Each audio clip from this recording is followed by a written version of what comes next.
Le corps brisé de la lynx gisait immobile sur la table d'opération, sa fourrure tachetée encore humide de pluie et de sang, quand un faible mouvement dans sa gueule entr'ouverte figea le vétérinaire dans un silence stupéfait. Ce que Mathieu découvrit ensuite, caché sous la langue de l'animal mourant, défia tout ce qu'il avait appris en 10 années de médecine vétérinaire. Avant de continuer, n'oublie pas de t'abonner à la chaîne, de liker la vidéo et de commenter depuis quelle partie du monde tu nous regardes. Allons-y. La route départementale 118 serpentait à travers la forêt des Vosges, ses courbes douces dissimulant parfois les dangers qui guettaient dans l'obscurité. Ce soir-là, la pluie tombait en rideau opaque, transformant l'asphalte en miroir noir où se reflétaient les phares des rares véhicules encore en circulation. Mathieu Girard, vétérinaire de garde au centre de réhabilitation de la faune sauvage de Strasbourg, conduisait prudemment ses essuie-glaces luttant contre le déluge qui s'abattait sur son pare-brise. Il revenait d'une intervention tardive chez un éleveur dont le troupeau souffrait d'une infection respiratoire. Ses pensées vagabondaient entre les cas du jour et le dîner froid qui l'attendait à la maison, quand soudain ses phares révélèrent une forme immobile sur le bord de la route. Par réflexe professionnel, Mathieu ralentit.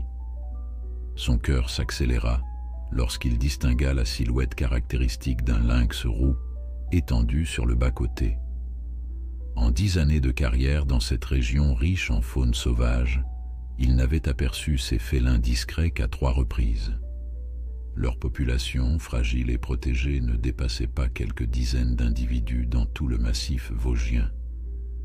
Mathieu s'arrêta et enfila rapidement sa veste imperméable avant de sortir dans la pluie battante, lampe torche à la main. L'animal ne bougeait pas, mais quelque chose dans sa posture indiquait qu'il n'était pas simplement endormi.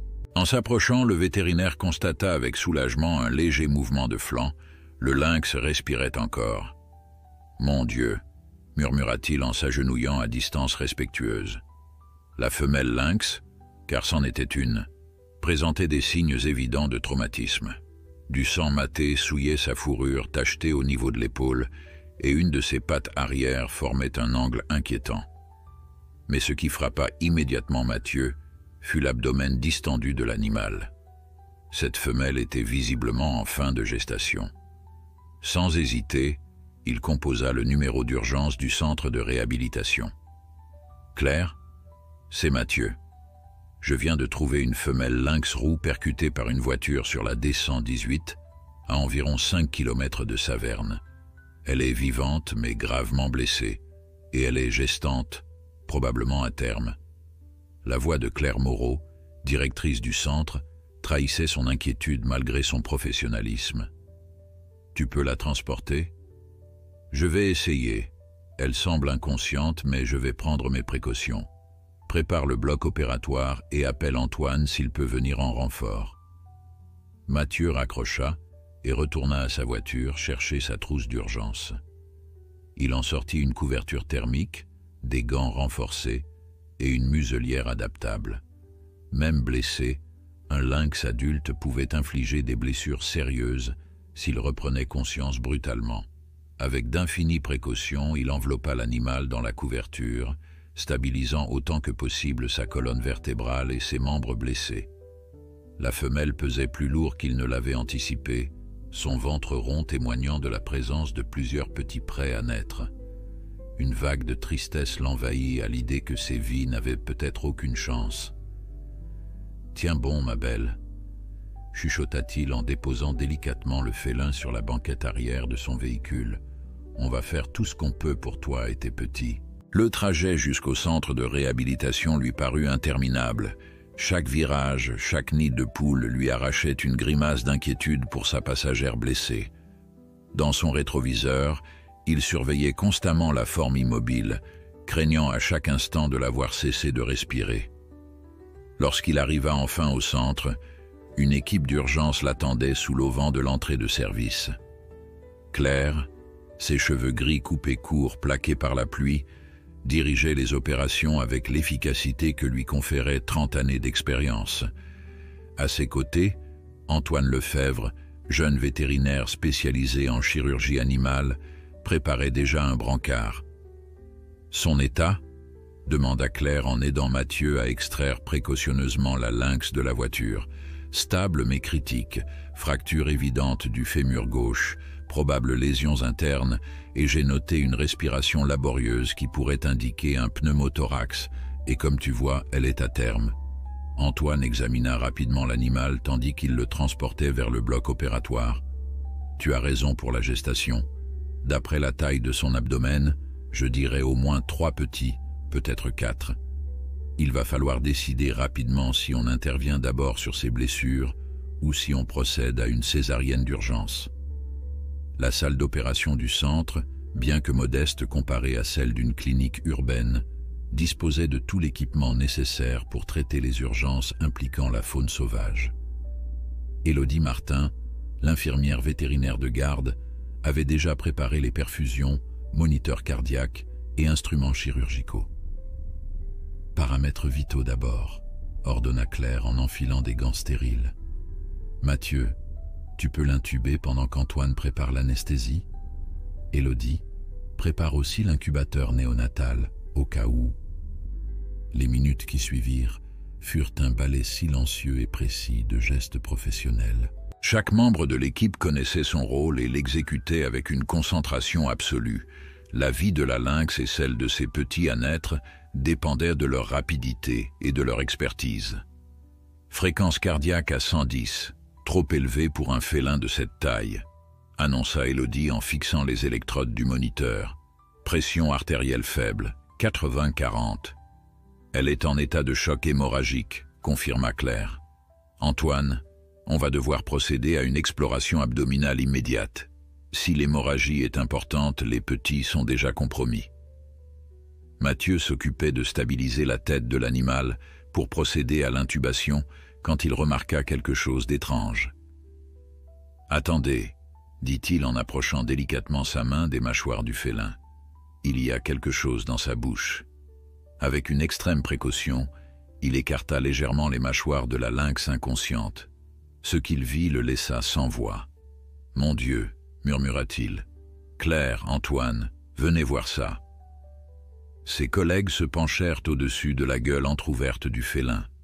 Nichés contre le palais, partiellement dissimulés sous la langue, 3 minuscules chatons nouveau-nés, encore reliés par leurs cordons ombilicaux, s'agitaient faiblement. « C'est impossible », souffla Antoine, incrédule. Claire, malgré ses décennies d'expérience, n'avait jamais rien vu de tel. Elle a commencé à mettre bas pendant le transport, et par instinct maternel, elle les a placés dans sa bouche pour les protéger. « Comment a-t-elle pu faire ça en étant inconsciente ?» s'étonna Élodie. « L'instinct maternel transcende parfois la conscience », répondit Claire en reprenant ses esprits. « Élodie, prends immédiatement les petits et place-les dans l'incubateur. Vérifie qu'ils respirent correctement et coupe les cordons. Mathieu, Antoine, on se concentre sur la mère. Elle a probablement d'autres petits qui n'ont pas encore été expulsés. » Tandis qu'Élodie s'occupait avec une infinie délicatesse des 3 minuscules chatons miraculés, l'équipe médicale se lançait dans une course contre la montre pour sauver leur mère. L'échographie révéla rapidement la présence de 2 autres petits encore dans l'utérus. « Césarienne d'urgence », décida Claire. « Et il va falloir réparer simultanément cette fracture du fémur et vérifier l'étendue des hémorragies internes. Cette nuit va être longue. » Les 4 heures qui suivirent mirent à l'épreuve toutes les compétences et l'endurance de l'équipe.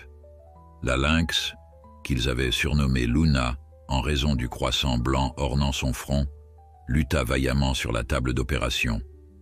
Les 2 chatons restants furent extraits vivants de son utérus et rejoignirent leurs frères et sœurs dans l'incubateur, tandis que les vétérinaires s'efforçaient de réparer les multiples blessures infligées par l'impact de la voiture. « Rate endommagée mais sauvable », annonça Antoine en suturant méticuleusement l'organe lésé. « Heureusement, le foie semble intact. J'ai terminé avec le fémur », ajouta Mathieu en vérifiant la solidité de la broche qu'il venait de poser. La fracture était nette, La récupération devrait être bonne si elle survit à cette nuit. Claire, qui supervisait l'ensemble de l'intervention tout en réparant une déchirure du diaphragme, acquiesça gravement. Son pronostic reste réservé, mais cette femelle a manifesté une volonté de vivre extraordinaire, ne serait-ce que pour avoir protégé ses petits comme elle l'a fait. À l'aube, alors que les premières lueurs du jour filtraient à travers les stores de la salle de réveil, l'équipe épuisée contemplait le fruit de leur travail acharné. Luna, toujours inconsciente mais stable, respirait désormais de façon régulière sous l'effet des analgésiques et des antibiotiques. Dans une couveuse spéciale aménagée à côté d'elle, 5 minuscules boules de poils tachetées s'agitaient faiblement, leur survie encore incertaine, mais leur simple existence relevant déjà du miracle. Élodie, qui n'avait pas quitté les nouveau-nés depuis leur naissance, leva des yeux rougis par la fatigue vers ses collègues. Ils têtent le biberon, tous les 5, c'est bon signe, non? C'est certainement encourageant, répondit Claire en posant une main sur l'épaule d'Élodie. Mais nous ne sommes pas encore sortis d'affaire. Les prochaines 48 heures seront déterminantes, tant pour la mère que pour les petits. Mathieu s'approcha de la couveuse et observa les minuscules créatures. À peine plus grandes que des hamsters, leur pelage encore humide laissait déjà entrevoir les taches caractéristiques de leur espèce. Leurs yeux, fermés comme ceux de tous les félidés à la naissance, leur donnaient un air vulnérable qui contrastait avec la réputation de prédateurs efficaces qu'ils acquéraient un jour, s'ils survivaient. « Je n'ai jamais vu de lynx aussi jeune, » admit-il, « et je n'aurais jamais imaginé assister à la naissance de 5 d'entre eux en une nuit. » Antoine, qui finissait de remplir le dossier médical, leva les yeux. La littérature scientifique mentionne rarement des portées de cette taille. 3 chatons est la norme, 4 est considéré comme exceptionnel, 5 c'est remarquable. D'autant plus précieux quand on sait à quel point l'espèce est menacée dans notre région, ajouta Claire. Chaque naissance compte dans le programme de conservation. Le centre de réhabilitation participait activement au plan européen de préservation du lynx roux, collaborant avec d'autres organismes pour maintenir la diversité génétique et la viabilité des populations. Chaque année, il ne traitait qu'une poignée de ces félins, rendant le cas de Luna et de sa portée d'autant plus significatif. « J'ai contacté Michel Bonnet de l'Office national des forêts », annonça Claire. « Il va venir dans la matinée pour identifier la femelle et voir si elle fait partie des individus suivis par leurs soins. Si c'est le cas, nous pourrons peut-être en apprendre davantage sur son territoire et son histoire. En attendant, intervint Antoine, nous devons établir un protocole de soins intensifs. Je propose des rotations toutes les 4 heures pour surveiller la mère et les petits. Mathieu, tu devrais rentrer te reposer. Tu as fait plus que ta part cette nuit. » Mathieu secoua la tête. « Je préférerais rester encore un peu. Au moins jusqu'à ce que Luna se réveille complètement. C'est moi qui l'ai trouvée, je me sens responsable. » Claire comprit sans qu'il ait besoin d'en dire plus. Chaque soignant développait parfois un attachement particulier envers certains patients, surtout ceux sauvés dans des circonstances exceptionnelles. « Comme tu voudras, mais promets-moi de dormir quelques heures sur le canapé de la salle de repos. » La matinée s'écoula dans une succession de soins minutieux. Élodie s'occupait des chatons, les nourrissant toutes les 2 heures avec un lait spécialement formulé pour les félidés sauvages. Chaque gramme pris était célébré comme une victoire, chaque tétée réussie notée avec soin dans le registre. Antoine surveillait les constantes de Luna, ajustant les doses d'analgésiques et d'antibiotiques en fonction de sa réponse. La lynx montrait des signes encourageants de récupération, sa respiration se stabilisant progressivement et sa température corporelle revenant à la normale. Vers 10 heures, Michel Bonnet arriva au centre. Garde forestier depuis plus de 20 ans, il avait développé une expertise reconnue sur les grands prédateurs des Vosges. Son visage buriné par les intempéries s'illumina lorsque Claire lui exposa la situation. Une portée de 5 petits, C'est exceptionnel, confirma-t-il en consultant ses dossiers. D'après vos photos, je pense qu'il s'agit de l'individu que nous avons identifié comme LF42, une femelle d'environ 4 ans que nous suivons depuis sa naissance. Elle est issue d'une lignée particulièrement importante pour la diversité génétique de la population locale. A-t-elle déjà eu d'autres portées ? Demanda Mathieu, qui avait finalement accepté de s'allonger sur le canapé de la salle de repos, mais n'avait pu trouver le sommeil. C'est sa deuxième, d'après nos observations. Sa première portée, l'an dernier, comptait 3 petits. 2 d'entre eux ont atteint l'âge adulte et se sont dispersés au printemps dernier. Cette information renforça leur détermination. Non seulement Luna était une mère expérimentée, mais elle avait déjà prouvé sa capacité à élever avec succès sa progéniture, un bon présage pour les 5 nouveau-nés qui luttaient pour leur survie dans l'incubateur.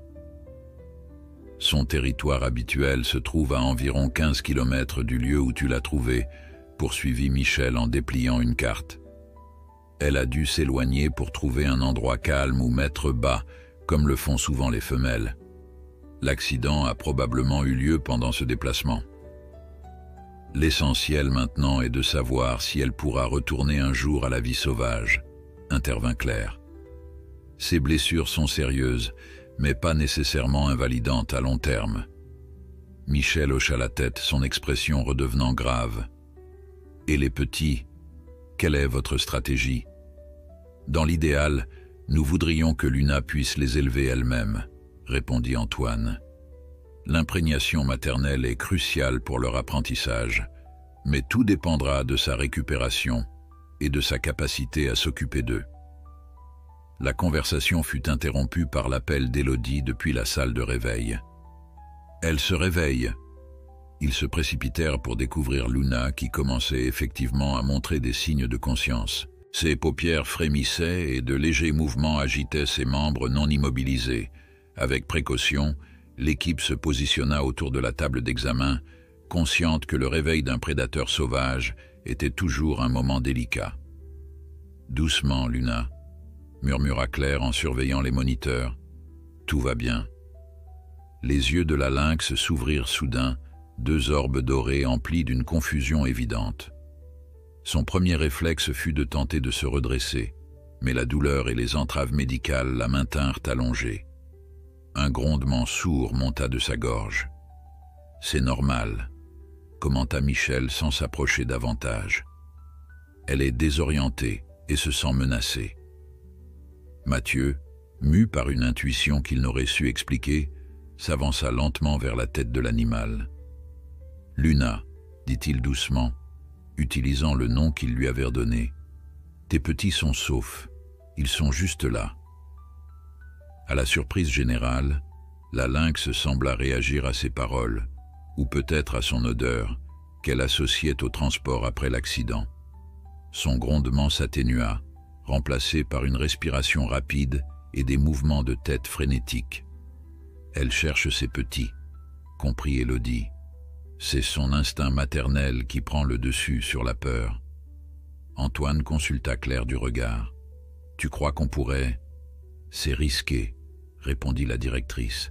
« Mais l'attachement maternel pourrait accélérer sa récupération et apaiser son stress. » Elle réfléchit quelques secondes avant de prendre sa décision.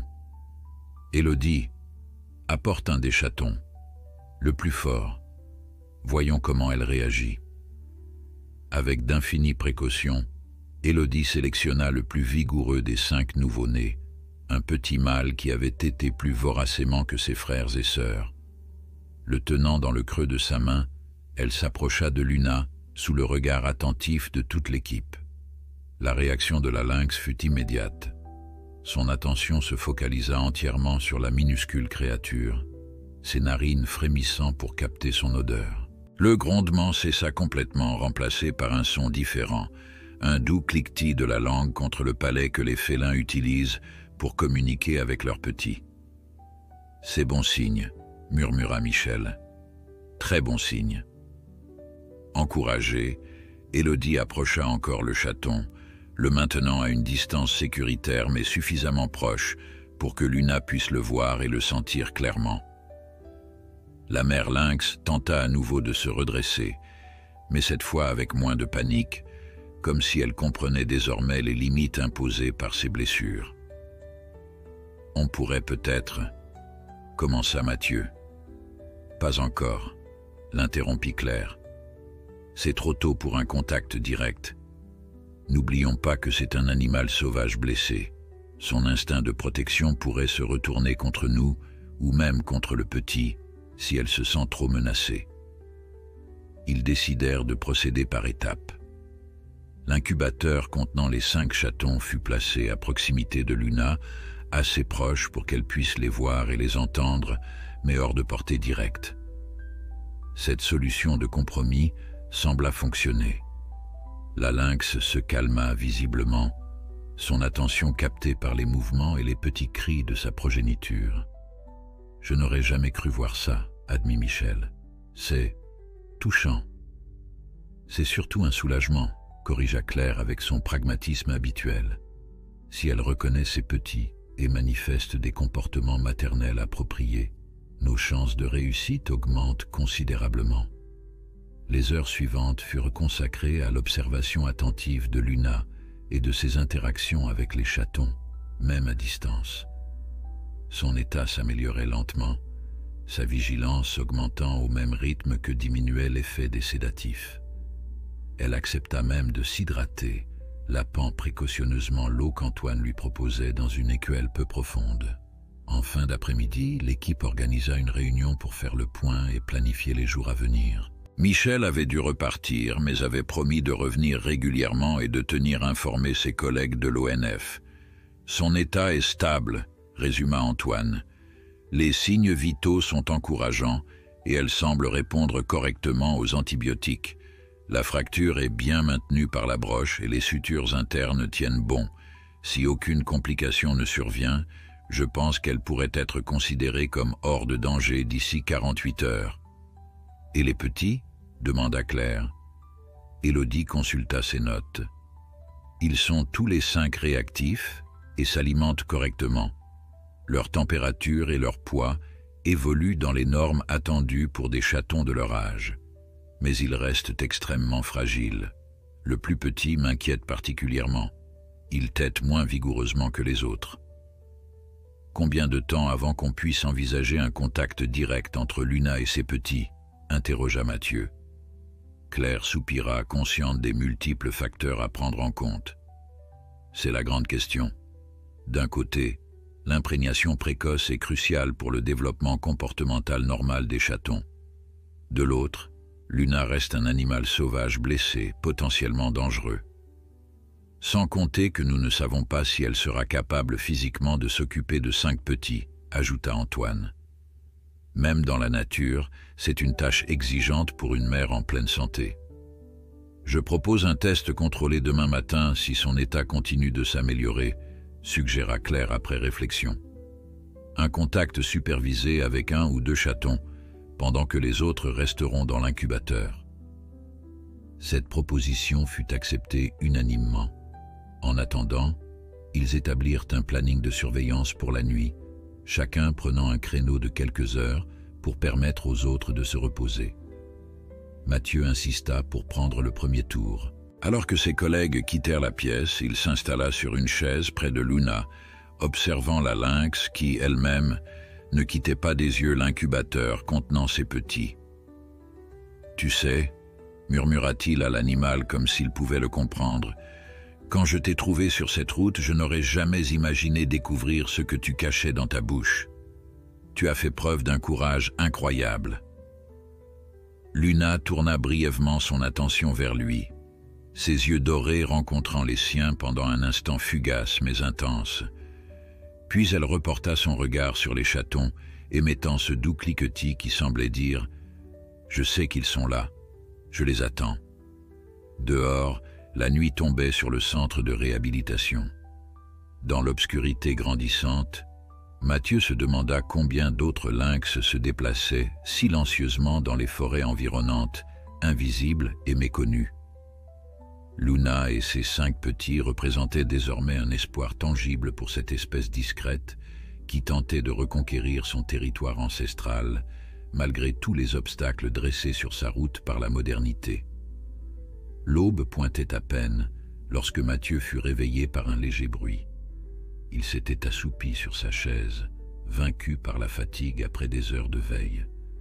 En ouvrant les yeux, il constata que Luna était parfaitement éveillée, son regard attentif fixé sur l'incubateur où s'agitaient ses petits. Elle émettait un ronronnement grave, presque imperceptible, ponctué par ce cliquetis caractéristique que les mères lynx utilisent pour appeler leur progéniture. « Bonjour Luna », murmura-t-il en s'étirant. « Tu as l'air en meilleure forme ce matin. » La lynx tourna brièvement la tête vers lui, ses oreilles pointues orientées dans sa direction, avant de reporter son attention sur les chatons. Cette simple interaction, ce bref moment où leurs regards s'étaient croisés, conforta Mathieu dans son impression que l'animal reconnaissait sa voix et peut-être même comprenait, d'une certaine façon, qu'il n'était pas une menace. Élodie arriva peu après, apportant avec elle le matériel nécessaire pour nourrir les chatons. « Comment s'est passée la nuit ?» demanda-t-elle en vérifiant les constantes de Luna sur les moniteurs. « Calme. Elle a dormi par intermittence, mais chaque fois que les petits émettaient un cri, elle se réveillait immédiatement. Son instinct maternel est parfaitement intact. » « Ses paramètres sont bons, » confirma Élodie avec satisfaction. « La fièvre a complètement disparu et sa respiration est normale. » Elle jeta un œil à la perfusion d'antibiotiques presque vide. Antoine va être content de ses progrès. Ils furent bientôt rejoints par Claire et Antoine, qui procédèrent à un examen approfondi de leur patiente féline. La directrice semblait particulièrement satisfaite des progrès réalisés en si peu de temps. « Je pense que nous pouvons tenter une première réunion contrôlée avec les chatons ce matin, » annonça-t-elle après concertation avec Antoine. « Luna est suffisamment stable et l'imprégnation maternelle ne peut pas attendre indéfiniment. » La préparation de cette première rencontre fut méticuleuse. Ils décidèrent de transférer Luna dans un enclos spécialement aménagé, assez spacieux pour qu'elle ne se sente pas confinée, mais suffisamment restreint pour permettre une intervention rapide si nécessaire. Le sol fut recouvert d'un matelas orthopédique pour animaux, offrant un confort optimal à sa patte blessée tout en lui permettant de se déplacer légèrement si elle le souhaitait. « On commence avec combien de chatons ?» demanda Mathieu, tandis qu'ils observaient Luna explorer prudemment son nouvel environnement. « 2, répondit Claire sans hésitation, les 2 plus vigoureux. Si tout se passe bien, nous introduirons progressivement les autres. » Élodie sélectionna 2 chatons, le mâle robuste qui avait déjà été présenté à Luna la veille, et une petite femelle presque aussi vigoureuse. Les 3 autres restèrent dans l'incubateur, sous surveillance constante. Le moment de vérité arriva. Antoine et Mathieu se positionnèrent stratégiquement autour de l'enclos, prêts à intervenir au moindre signe de comportement inapproprié. Claire, quant à elle, se tenait en retrait avec une seringue de tranquillisant à portée de main, une précaution qu'elle espérait ne pas avoir à utiliser. Élodie s'approcha lentement de l'enclos, les 2 minuscules chatons blottis dans une serviette chauffante contre sa poitrine. Luna se figea immédiatement, tous ses sens en alerte, ses yeux dorés ne quittant pas les précieux paquets que portait l'infirmière. « Doucement, » murmura Claire, « laisse-la venir à toi. » Avec une patience infinie, Élodie s'agenouilla à l'entrée de l'enclos, exposant légèrement les chatons pour que Luna puisse les voir et les sentir. La réaction de la lynx fut saisissante. Elle émit ce même cliquetis caractéristique, plus intense cette fois, et tenta de se redresser malgré sa patte immobilisée. « Elle les reconnaît », chuchota Antoine. « C'est incroyable. » Progressivement, Élodie déposa la serviette contenant les chatons sur le sol de l'enclos, toujours à distance de Luna. Les minuscules créatures s'agitaient faiblement, émettant de petits cris qui semblaient amplifier l'agitation de leur mère. Ce qui se passa ensuite émut profondément toute l'équipe. Avec une détermination évidente, Luna se traîna vers ses petits, ignorant visiblement la douleur de ses blessures.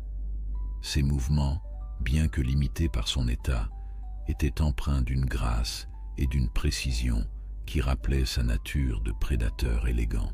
Lorsqu'elle atteignit enfin les chatons, elle les renifla longuement, puis commença à les lécher avec une tendresse surprenante de la part d'un animal sauvage. Les petits, comme guidés par un instinct ancestral, se mirent à ramper maladroitement vers le ventre de leur mère. « Regardez » souffla Mathieu, « ils cherchent à téter. » En effet, les deux chatons, bien qu'ayant été nourris artificiellement depuis leur naissance, savaient exactement quoi faire. Après quelques tâtonnements, ils trouvèrent les mamelles de Luna et commencèrent à téter avec vigueur. Claire laissa échapper un soupir de soulagement. « Nous avons franchi la première étape. C'est extrêmement encourageant. » Les heures qui suivirent confirmèrent leurs espoirs. Luna se révéla être une mère attentive, léchant constamment ses petits pour stimuler leur circulation et leur digestion, répondant à chacun de leurs cris par ce doux cliquetis rassurant. Elle semblait avoir complètement oublié sa méfiance envers les humains, toute son attention étant désormais focalisée sur sa progéniture. En fin de matinée, ils décidèrent d'introduire un troisième chaton, le plus petit de la portée, celui qui les inquiétait particulièrement. Élodie le présenta avec les mêmes précautions que les deux premiers. Luna l'accepta immédiatement, le nettoyant avec encore plus d'attention que les autres, comme si elle percevait sa fragilité. « C'est souvent le cas chez les grands félins », expliqua Claire à Mathieu, qui s'étonnait de cette sollicitude particulière. Les mères accordent parfois plus d'attention aux petits les plus vulnérables. C'est une stratégie évolutive qui augmente les chances de survie de la portée entière. À midi, les 5 chatons étaient réunis avec leur mère. Luna, malgré son état encore fragile, semblait transformée par ces retrouvailles. Sa vigilance s'était accrue, ses réactions étaient plus vives, et même sa posture semblait indiquer une détermination nouvelle. « Je crois que nous avons pris la bonne décision », commenta Antoine en observant la scène à travers la vitre de surveillance. Sa volonté de s'occuper de ses petits pourrait accélérer sa guérison. « À condition qu'elle accepte de se reposer suffisamment, » tempéra Claire, « nous allons devoir surveiller qu'elle ne s'épuise pas. » La nouvelle de ce sauvetage extraordinaire commençait à se répandre au-delà des murs du centre. Michel avait partagé l'information avec ses collègues de l'ONF et plusieurs chercheurs spécialisés dans la conservation du lynx avaient manifesté leur intérêt. En début d'après-midi, le téléphone du centre ne cessait de sonner et Claire dut déléguer la gestion des appels à la secrétaire pour pouvoir se concentrer sur ses patients exceptionnels. L'Université de Strasbourg voudrait envoyer une équipe, annonça-t-elle lors d'une courte pause café. Et la Fédération européenne pour la conservation des félins sauvages a proposé son soutien financier pour les soins prolongés. « C'est une bonne chose, non ?» demanda Mathieu. « Bien sûr, nous aurons besoin de toute l'aide possible, mais je crains que trop d'attention ne perturbe Luna et ses petits. Nous devons trouver un équilibre entre l'intérêt scientifique de ce cas et le bien-être de nos patients. » Antoine acquiesça. « Je suggère de limiter les visites extérieures à 1 par semaine et uniquement derrière la vitre d'observation. Aucun contact direct avec Luna ou ses petits en dehors de notre équipe. » Cette proposition fut approuvée unanimement. Ils établirent également un protocole de soins spécifique pour les jours à venir, surveillance continue mais discrète, intervention minimale dans l'enclos et transition progressive vers une alimentation naturelle pour Luna dès que son état le permettrait. Vers la fin de l'après-midi, alors que l'équipe s'apprêtait à se relayer pour la nuit, un incident inattendu vint perturber la routine qui commençait à s'installer. Luna, qui s'était assoupie entourée de ses 5 chatons, se réveilla brusquement, les oreilles dressées et tous les sens en alerte. Un grondement sourd monta de sa gorge, non pas le ronronnement apaisant qu'ils avaient observé plus tôt, mais un véritable signal d'alarme. « Que se passe-t-il » s'inquiéta Élodie en s'approchant de la vitre. Mathieu remarqua immédiatement ce qui avait provoqué cette réaction. Par la fenêtre de la salle qui donnait sur l'extérieur, un visage inconnu observait l'enclos, appareil photo en main. « Un photographe », siffla-t-il entre ses dents. « Comment a-t-il pu entrer dans le périmètre ?» Claire se précipita dehors, suivie d'Antoine. Ils revinrent quelques minutes plus tard, visiblement contrariés. « Journaliste freelance », expliqua-t-elle. Il a entendu parler des chatons et a escaladé la clôture arrière pour obtenir des photos exclusives. Antoine l'a raccompagné fermement vers la sortie. « Il a eu le temps de prendre des clichés ?» demanda Mathieu, inquiet des conséquences potentielles d'une médiatisation prématurée. « Malheureusement, oui. Je crains que nous ne soyons bientôt assaillis par d'autres curieux si ces images circulent. » Cette intrusion eut des répercussions immédiates sur Luna. Sa méfiance, temporairement apaisée par la présence de ses petits, semblait ravivée. Elle avait rassemblé ses chatons entre ses pattes avant et scrutait la fenêtre avec une vigilance accrue, prête à défendre sa progéniture au moindre signe de danger. « Il va falloir renforcer la sécurité », décida Claire, et peut-être envisager de déplacer Luna et ses petits dans une salle sans accès visuel depuis l'extérieur. « Le problème, » intervint Antoine, « c'est que tout déplacement représente un stress supplémentaire pour elle. Dans son état actuel, ce n'est pas idéal. » Ils décidèrent finalement d'installer des stores opaques sur les fenêtres donnant sur l'extérieur et de poster un agent de sécurité dans le périmètre du centre pendant la nuit. Ces mesures, bien que contraignantes, semblaient être le meilleur compromis entre la protection de leurs patients et la minimisation du stress. Progressivement, Luna se calma, mais son comportement avait subtilement changé.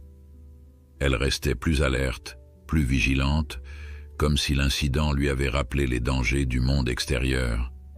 Cette réaction, bien que compréhensible, inquiétait l'équipe soignante. Son instinct sauvage reprend le dessus, observa Claire. C'est à la fois bon signe pour sa réintroduction future, mais cela pourrait compliquer nos soins dans l'immédiat. La nuit tombait sur le centre de réhabilitation, amenant avec elle de nouvelles incertitudes.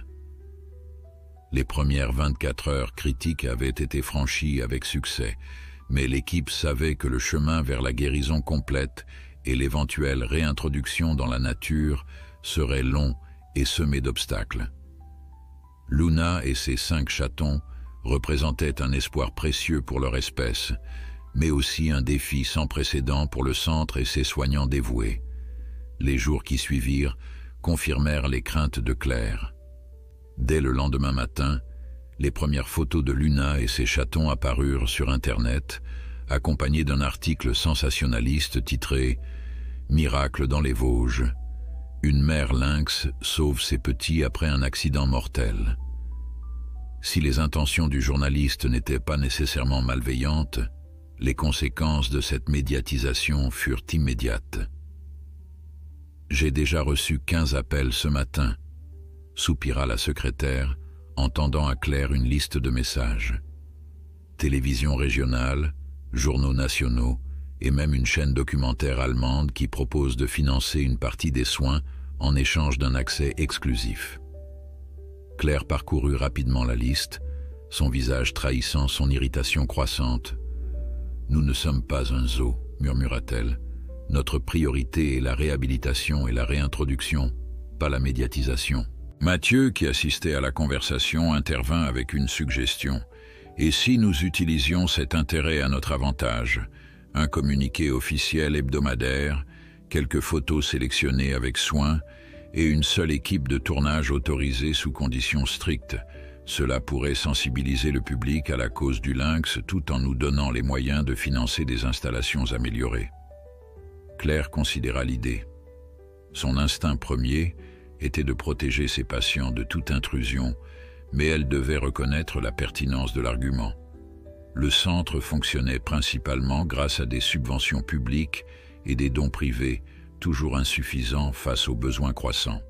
« D'accord », concéda-t-elle finalement, « mais j'aurai un droit de regard absolu sur chaque image diffusée et chaque information partagée.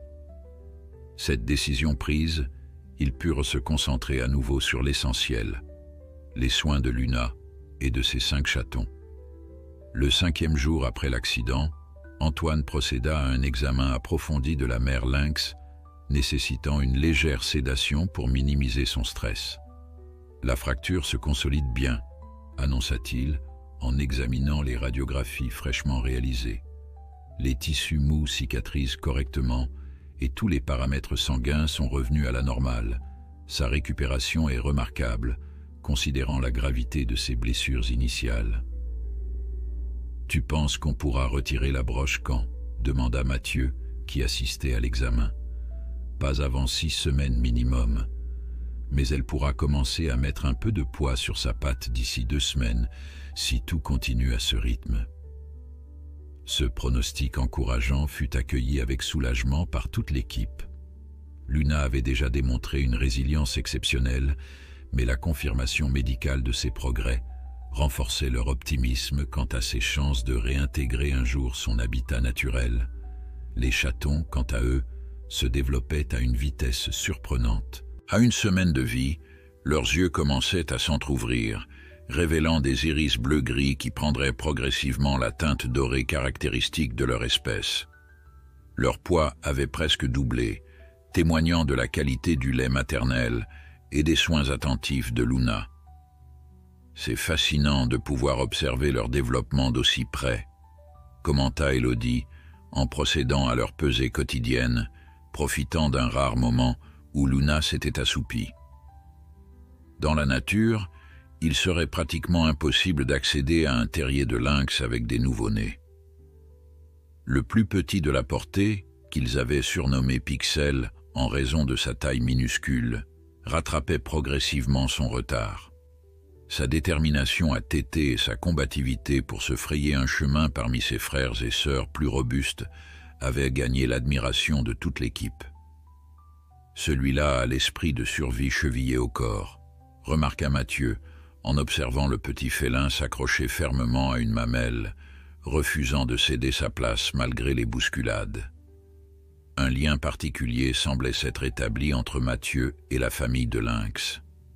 Luna, bien que méfiante envers la plupart des humains, tolérait sa présence mieux que celle des autres soignants. Lorsqu'il entrait dans la pièce, elle le suivait des yeux sans manifester d'agressivité, et parfois même semblait se détendre légèrement. « Tu as gagné sa confiance », observa Claire un matin, alors qu'ils préparaient ensemble la ration de viande fraîche qui complétait désormais l'alimentation de Luna. C'est extrêmement rare pour un lynx adulte, surtout une femelle avec des petits. Mathieu haussa les épaules, gêné par cette remarque. « J'étais simplement là quand elle en avait besoin. Je pense qu'elle s'en souvient. » Cette confiance relative facilita grandement les soins quotidiens et les examens de routine. Lorsque Mathieu était présent, Luna acceptait plus facilement les intrusions nécessaires dans son espace, permettant à l'équipe de surveiller sa santé et celle de ses petits sans recourir systématiquement à des sédatifs. À la fin de la 2e semaine, l'intérêt médiatique restait vif, mais la stratégie de communication contrôlée mise en place par Claire portait ses fruits.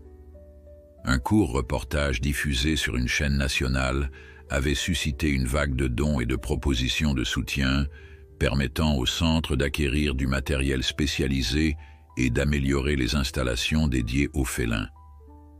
Michel Bonnet, le garde forestier de l'ONF, venait régulièrement prendre des nouvelles et participer aux discussions sur l'avenir de Luna et sa portée. Lors d'une de ses visites, il apporta une information qui modifia considérablement leur perspective. « Nous avons identifié le territoire précis de Luna grâce aux données de géolocalisation récoltées ces dernières années », expliqua-t-il en déployant une carte détaillée sur la table de réunion. « Ce qui est intéressant, c'est que son domaine se trouve à la frontière d'une zone qui va bientôt être classée en réserve naturelle intégrale. Si nous parvenons à la réintroduire avec ses petits dans ce secteur, ils bénéficieront d'une protection renforcée. » Cette nouvelle redonna espoir à l'équipe qui commençait à s'inquiéter de l'avenir de leur protégé une fois relâché. La création d'une réserve signifiait moins de perturbations humaines, moins de risques liés à la circulation routière et une plus grande abondance de proies potentielles. « Quel est le calendrier pour ce classement ?» demanda Claire, déjà en train de calculer mentalement si cela correspondrait au timing idéal pour la réintroduction. Les démarches administratives sont bien avancées. L'arrêté devrait être signé d'ici 4 à 6 mois. Antoine hocha la tête, satisfait. Cela coïncide parfaitement avec notre planning. Si la récupération de Luna se poursuit à ce rythme, et si les petits se développent normalement, ils pourraient être prêts pour une réintroduction progressive dans environ 5 mois. La perspective d'un avenir plus sécurisé pour Luna et ses chatons renforça la détermination de l'équipe. Chaque jour, chaque soin, chaque petit progrès prenait désormais une dimension supplémentaire. Il ne sauvait pas seulement 6 vies individuelles, mais contribuait potentiellement à la revitalisation d'une espèce dans un habitat protégé. Cependant, cette période d'optimisme fut brutalement interrompue le 17e jour après l'accident. Luna, qui avait mangé avec appétit le matin même, commença à montrer des signes d'agitation inhabituels en début d'après-midi. Elle délaissait ses petits, faisait les 100 pas dans son enclos malgré sa patte encore fragile et émettait des vocalisations de détresse. Mathieu, qui était de garde ce jour-là, alerta immédiatement Antoine. Ensemble, ils observèrent le comportement erratique de la lynx, tentant d'en identifier la cause sans perturber davantage l'animal. Sa température est élevée, constata Antoine après avoir consulté les données du moniteur à distance. 39,8 degrés Ki, c'est définitivement de la fièvre. Quelque chose ne va pas. Un examen plus approfondi s'imposait, mais la nervosité de Luna rendait l'approche directe risquée. Ils décidèrent d'utiliser un sédatif léger administré à distance via une fléchette spéciale, conçue pour minimiser l'impact et la douleur. Une fois Luna suffisamment calme, Antoine procéda à un examen minutieux, assisté par Élodie qui avait été rappelée d'urgence. « C'est ce que je craignais », murmura le vétérinaire en palpant délicatement l'abdomen de la lynx. « Il y a un abcès en formation près du site de la césarienne. Le tissu est chaud et induré. »« Une infection secondaire ?» demanda Mathieu, inquiet. « Probablement. Malgré les antibiotiques préventifs, certaines bactéries ont réussi à s'installer. Nous allons devoir intervenir rapidement. Drainage, lavage et antibiotiques à spectre plus large. » Tandis qu'Antoine préparait le matériel nécessaire pour cette intervention imprévue, Élodie s'occupait des chatons, les transférant temporairement dans l'incubateur pour éviter qu'ils ne soient perturbés par les soins prodigués à leur mère. L'opération, bien que relativement mineure comparée à la chirurgie initiale, représentait néanmoins un revers dans la convalescence de Luna. Antoine travailla avec précision, drainant méticuleusement l'infection et nettoyant la zone, avant d'implanter un petit tube de drainage qui permettrait d'évacuer les sécrétions pendant les jours suivants. « Elle va s'en remettre », assura-t-il à Mathieu qui observait la procédure avec une inquiétude non dissimulée. « C'est un contretemps, pas une catastrophe.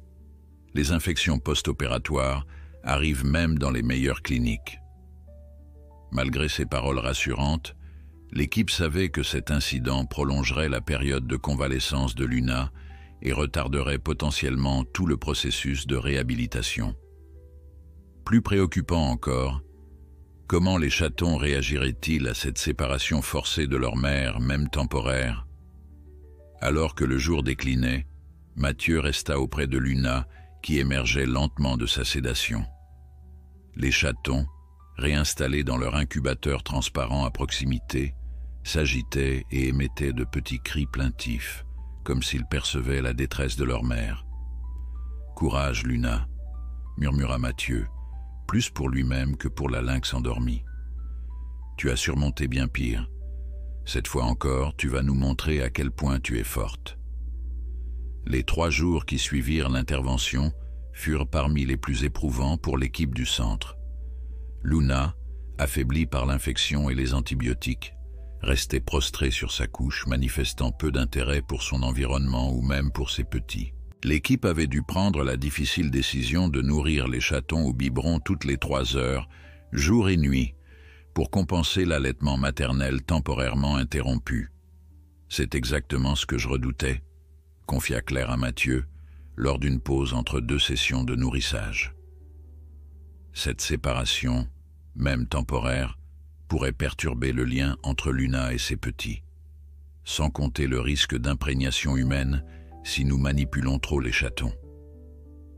Mathieu comprenait ses inquiétudes, mais refusait de céder au pessimisme. Luna a prouvé à plusieurs reprises sa détermination à s'occuper de ses petits.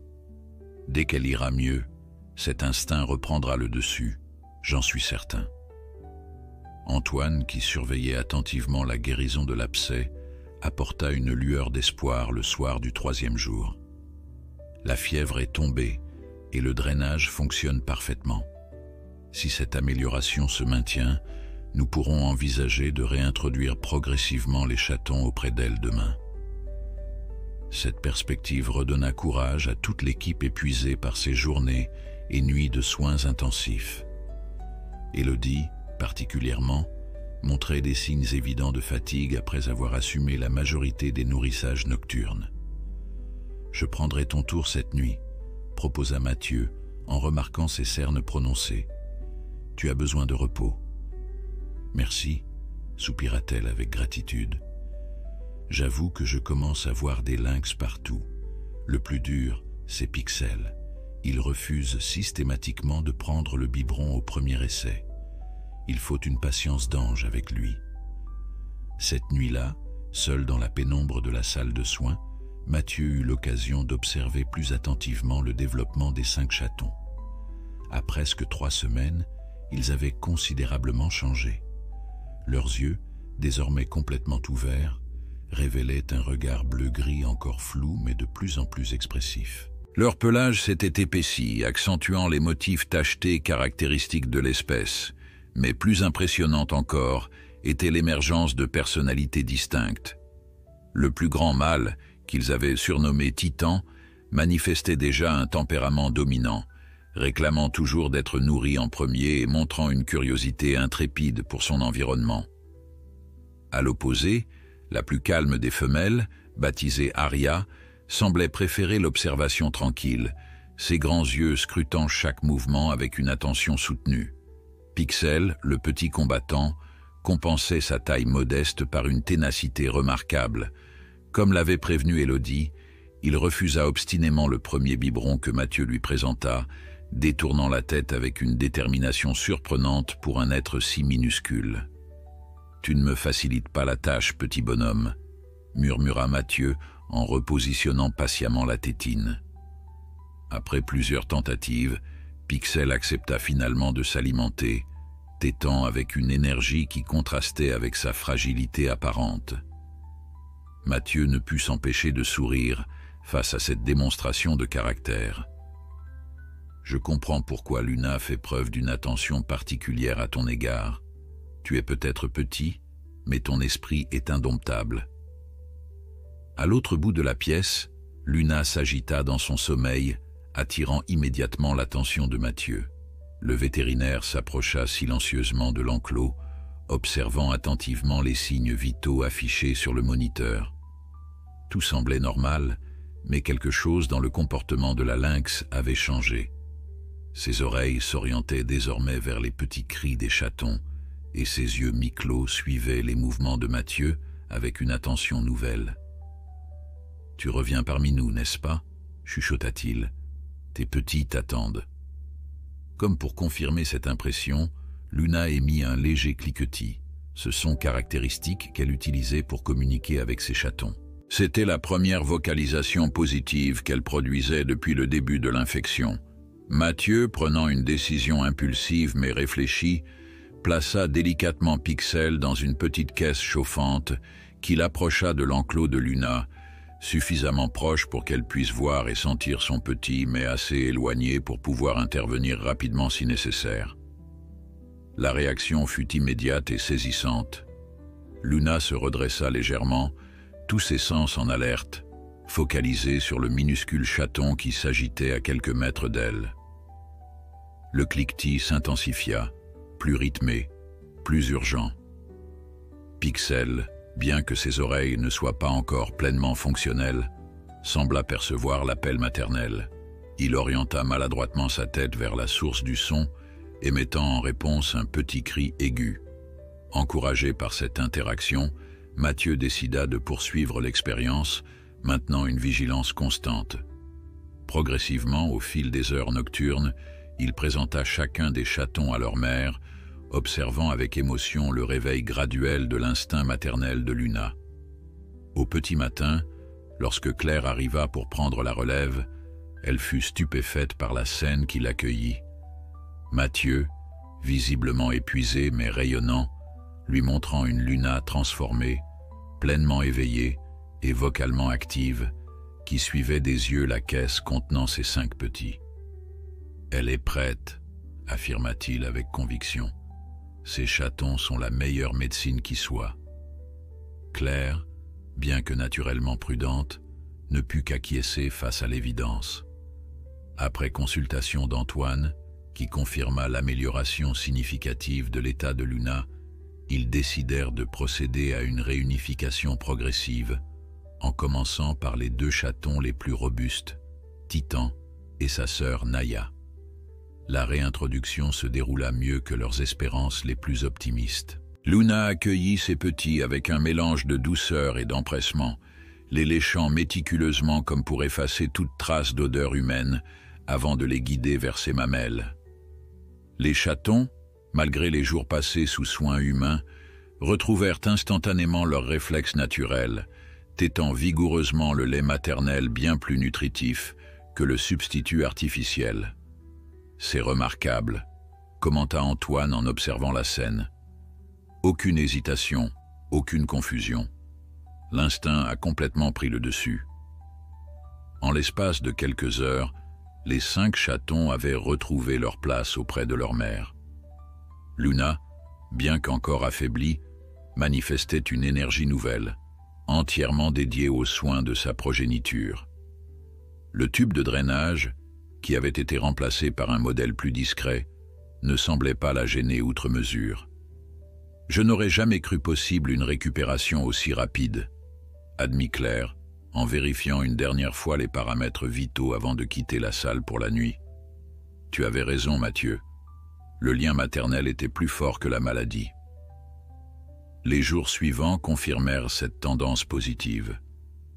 L'infection se résorbait rapidement, permettant le retrait définitif du drainage, 1 semaine plus tard. Luna reprenait des forces, acceptant avec un appétit croissant les rations de viande fraîche, qui complétaient son alimentation pendant la période d'allaitement. Les chatons, quant à eux, entraient dans une phase cruciale de leur développement. À 4 semaines, ils commençaient à se déplacer plus activement, explorant leur environnement avec une curiosité insatiable. Leur jeu devenait plus élaboré, mélangeant instinct de prédation et apprentissage social. Luna supervisait ses activités avec une vigilance constante, intervenant occasionnellement pour discipliner un chaton trop entreprenant ou encourager un autre plus timide. « C'est fascinant de les voir interagir », remarqua Michel Bonnet lors d'une de ses visites hebdomadaires. « Nous observons rarement ces comportements dans la nature, même avec nos caméras les plus discrètes. » L'intérêt scientifique de cette situation exceptionnelle avait convaincu Claire d'autoriser l'installation de caméras de surveillance haute définition dans l'enclos, permettant d'enregistrer en continu le développement des chatons sans perturber la famille. Ces données, soigneusement compilées et analysées, constitueraient une contribution précieuse à la connaissance comportementale du lynx roux, une espèce encore relativement méconnue malgré sa présence historique dans les forêts européennes. Mais au-delà de l'intérêt scientifique, c'était l'aspect émotionnel qui touchait profondément l'équipe. Voir Luna, qui avait frôlé la mort à plusieurs reprises, s'épanouir dans son rôle maternel malgré les circonstances adverses, représentait une leçon d'espoir et de résilience qui transcendait les considérations professionnelles. Je pense que nous avons tous beaucoup appris de cette expérience, confia Mathieu à Élodie, alors qu'ils observaient ensemble les ébats des chatons à travers la vitre d'observation. Sur les lynx, bien sûr, mais aussi sur notre propre capacité d'adaptation et d'empathie. Élodie acquiesça pensivement. Ce qui m'impressionne le plus, c'est la confiance que Luna nous accorde désormais, ou du moins qu'elle t'accorde à toi. C'est comme si elle comprenait que nous ne voulons que son bien. Cette confiance relative, bien que toujours teintée de la méfiance naturelle d'un prédateur sauvage, facilitait considérablement les soins quotidiens et les examens réguliers nécessaires au suivi de la convalescence de Luna et du développement des chatons. À la fin du premier mois, Antoine procéda à un examen complet de la portée, profitant d'une séance d'alimentation de Luna pour manipuler brièvement chaque chaton. Les résultats dépassèrent toutes les attentes.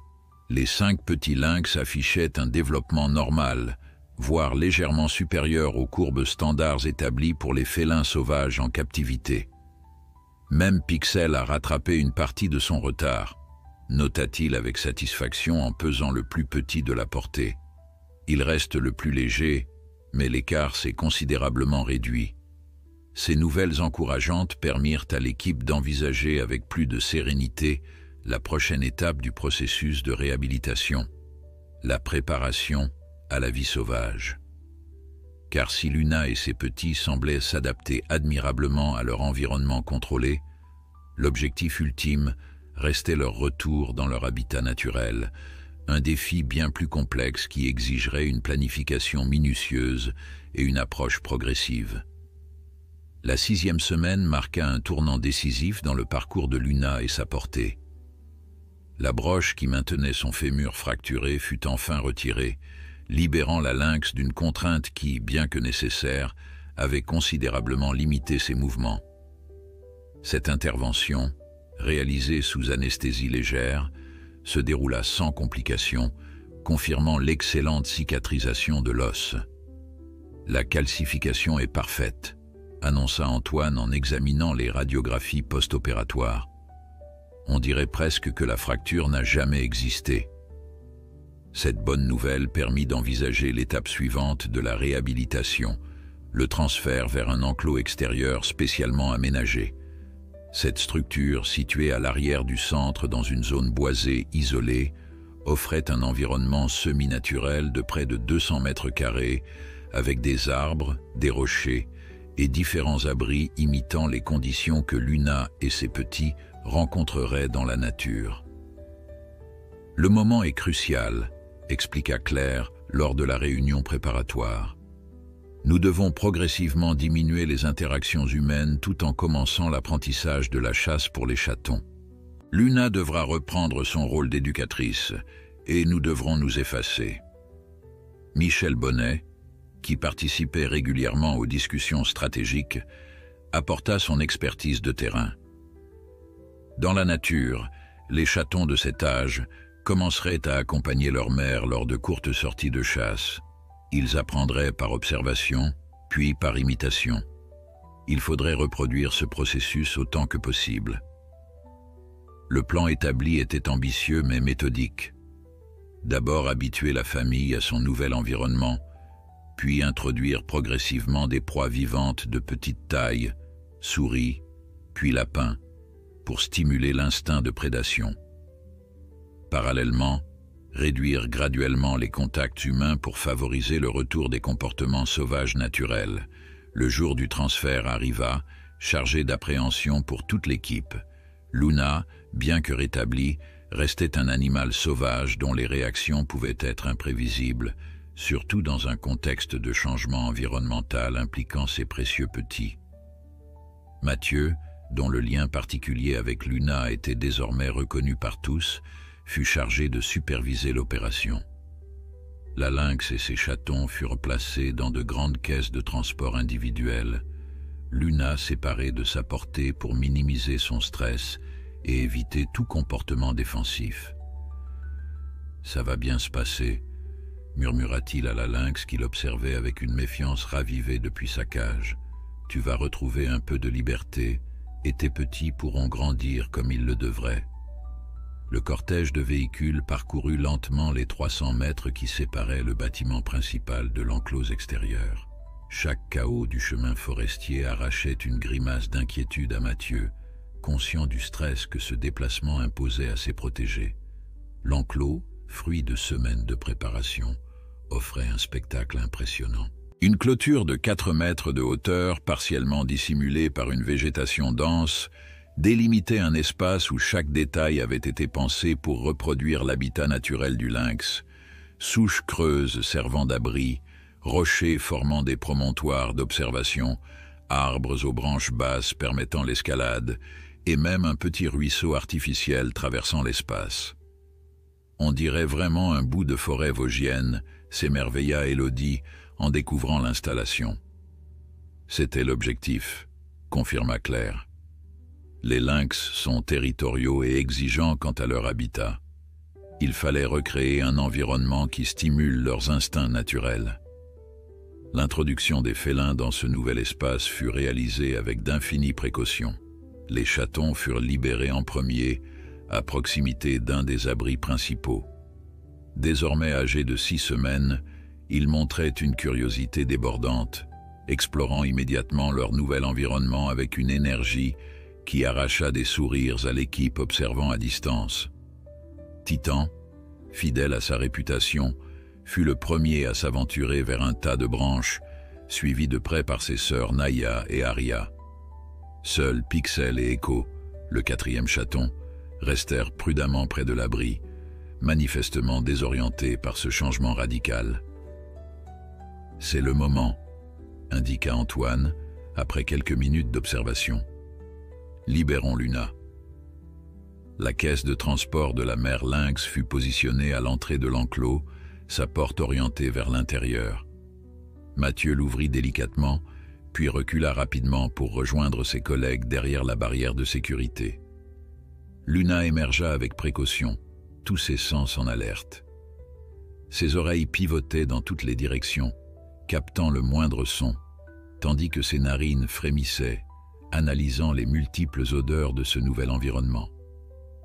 Son regard balaya l'espace, s'arrêtant brièvement sur les humains observateurs avant de se focaliser intensément sur un point précis de l'enclos. Ses chatons. Un cliquetis familier s'échappa de sa gorge, cet appel maternel caractéristique qui semblait transcender les circonstances. L'effet fut immédiat. Les 5 petits lynx s'immobilisèrent, puis, comme guidés par un fil invisible, convergèrent vers leur mère avec des miaulements aigus d'excitation. Les retrouvailles furent touchantes à observer. Luna inspecta minutieusement chacun de ses petits, les reniflant et les léchant comme pour s'assurer qu'ils étaient indemnes. Puis, avec une assurance qui contrastait avec sa prudence initiale, elle les guida vers l'abri le plus proche, manifestement déterminée à établir un refuge sécurisé pour sa famille. « C'est exactement ce qu'elle ferait dans la nature », murmura Michel. « Sécuriser d'abord sa progéniture, explorer ensuite. » Les jours qui suivirent ce transfert réussi furent consacrés à l'observation discrète de la famille. Des caméras stratégiquement placées permettaient de suivre leurs activités sans présence humaine perturbatrice. Un poste d'observation camouflé, accessible par un couloir couvert, offrait également la possibilité d'observation directe limitée aux périodes d'alimentation.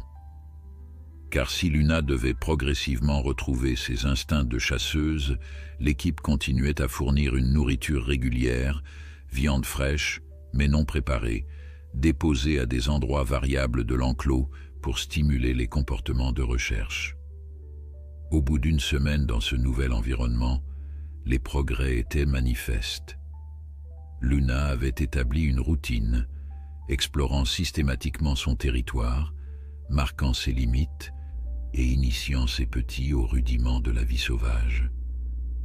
Elle leur enseignait l'art de se déplacer silencieusement, de se camoufler dans la végétation, et commençait même à leur montrer des techniques de chasse basiques en s'attaquant aux feuilles mortes qui tourbillonnaient dans l'enclos. Les chatons, quant à eux, s'épanouissaient visiblement dans cet espace naturel. Leur coordination s'améliorait quotidiennement. Leur jeu devenait plus élaboré, imitant clairement les comportements de prédation qu'ils devraient maîtriser pour survivre.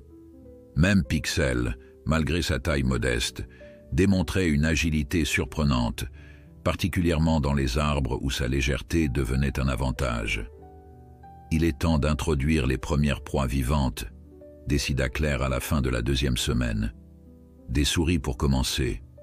Elles représentent des proies naturelles pour les jeunes lynx en apprentissage. Cette étape cruciale fut méticuleusement préparée. Les souris, issues d'un élevage destiné à l'alimentation des rapaces en réhabilitation, furent introduites dans l'enclos à la tombée de la nuit, moment privilégié de chasse pour les félins. L'équipe, rassemblée dans le poste d'observation, retint son souffle. Luna détecta immédiatement la présence des rongeurs. Ses mouvements changèrent subtilement, devenant plus fluides, plus calculés.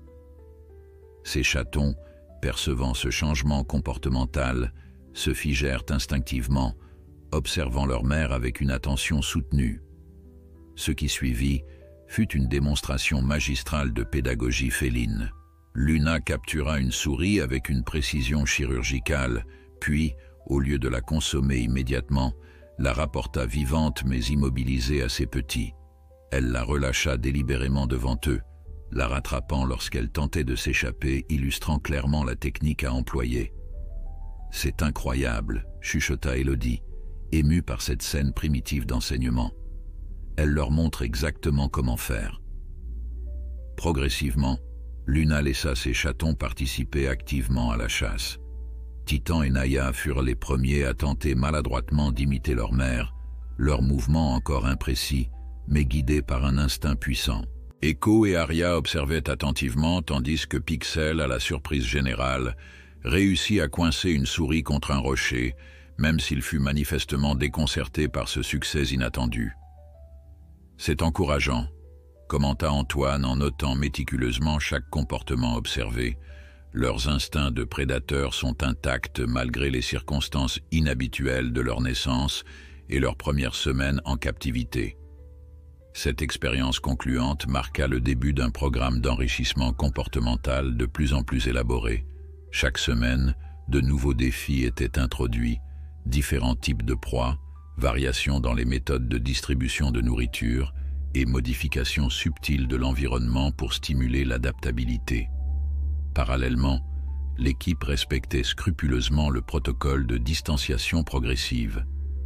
Les interventions humaines directes étaient limitées au strict minimum, principalement le dépôt de nourriture et la maintenance essentielle de l'enclos, toujours réalisée en l'absence de la famille de lynx.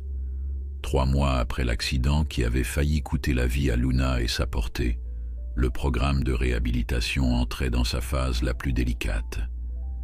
Les chatons, désormais âgés de 14 semaines, avaient connu une croissance fulgurante.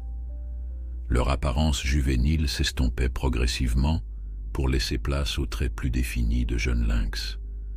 Leurs taches, d'abord floues à la naissance, s'étaient précisées en motifs distincts qui permettaient désormais de les identifier à distance. C'est l'âge critique pour l'apprentissage de la chasse et de l'autonomie, expliqua Michel lors d'une réunion d'évaluation. Dans la nature, ils commenceraient à s'éloigner de leur mère pour des périodes de plus en plus longues, tout en restant sous sa protection. Le développement des 5 jeunes lynx suivait effectivement cette trajectoire naturelle, malgré les circonstances particulières de leur naissance et de leurs premiers mois. L'enclos extérieur, avec ses multiples zones et son relief varié, leur offrait suffisamment d'espace pour explorer et s'aventurer hors de la surveillance immédiate de Luna. Les caméras installées dans l'enceinte avaient capturé des scènes fascinantes de cette émancipation progressive. Titan, fidèle à sa nature audacieuse, était généralement le premier à s'éloigner, grimpant aux arbres ou explorant les recoins les plus éloignés de l'enclos. Echo et Naya formaient souvent un duo inséparable, collaborant parfois lors de séances de chasse improvisées. Arya, la plus méthodique, semblait cartographier mentalement le territoire, revisitant systématiquement les mêmes parcours avec une attention soutenue aux moindres détails. Pixel, quant à lui, avait développé une approche plus singulière. Malgré sa taille toujours inférieure à celle de ses frères et sœurs, il compensait par une agilité remarquable et une capacité à se faufiler dans des espaces restreints où les autres ne pouvaient le suivre. Cette stratégie lui avait permis de devenir étonnamment efficace lors des exercices de chasse, particulièrement avec les petites proies qui trouvaient refuge dans des crevasses ou des terriers. Il a transformé ce qui pourrait être perçu comme un handicap en avantage, observa Mathieu en visionnant les enregistrements nocturnes. C'est exactement le type d'adaptation qui pourrait lui sauver la vie dans la nature. Luna, pour sa part, avait pleinement retrouvé sa condition physique. Sa démarche, d'abord hésitante après le retrait de la broche, était redevenue fluide et assurée. Seule une légère asymétrie dans sa foulée, perceptible uniquement à l'œil expert, témoignait encore de la grave fracture qu'elle avait subie. Plus impressionnant encore était son retour au comportement typiquement sauvage. Sa méfiance envers les humains s'était considérablement accentuée, un développement que l'équipe accueillait avec satisfaction, malgré la pointe de regret que certains pouvaient ressentir face à cette distance croissante. C'est exactement ce que nous voulions, rappela Claire lorsqu'Élodie exprima sa nostalgie des premiers jours où Luna tolérait leur présence. Un lynx qui n'a pas peur des humains est un lynx vulnérable. Le programme d'enrichissement continuait à évoluer pour suivre les progrès de la famille. Les souris avaient fait place aux lapins, puis à des faisans, chaque nouvelle proie représentant un défi différent en termes de techniques de chasse et de capture. Luna s'était montrée une enseignante remarquablement efficace, adaptant ses démonstrations aux capacités croissantes de ses petits. Le taux de succès des chatons lors des sessions de chasse atteint désormais 40%, nota Antoine en compilant les données d'observation. C'est comparable, voire légèrement supérieur, aux statistiques documentées pour des lynx sauvages du même âge. Ces résultats encourageants permirent d'envisager la prochaine étape, l'agrandissement de l'enclos pour inclure une zone forestière adjacente portant la superficie totale à près d'1 hectare. Cette extension, séparée de l'enclos initial par une barrière amovible, représenterait un nouveau territoire à explorer et à maîtriser. L'idée est de reproduire les conditions d'expansion territoriale que les jeunes lynx rencontreraient naturellement, expliqua Michel. C'est essentiel pour développer leur capacité d'adaptation à de nouveaux environnements avant la réintroduction finale.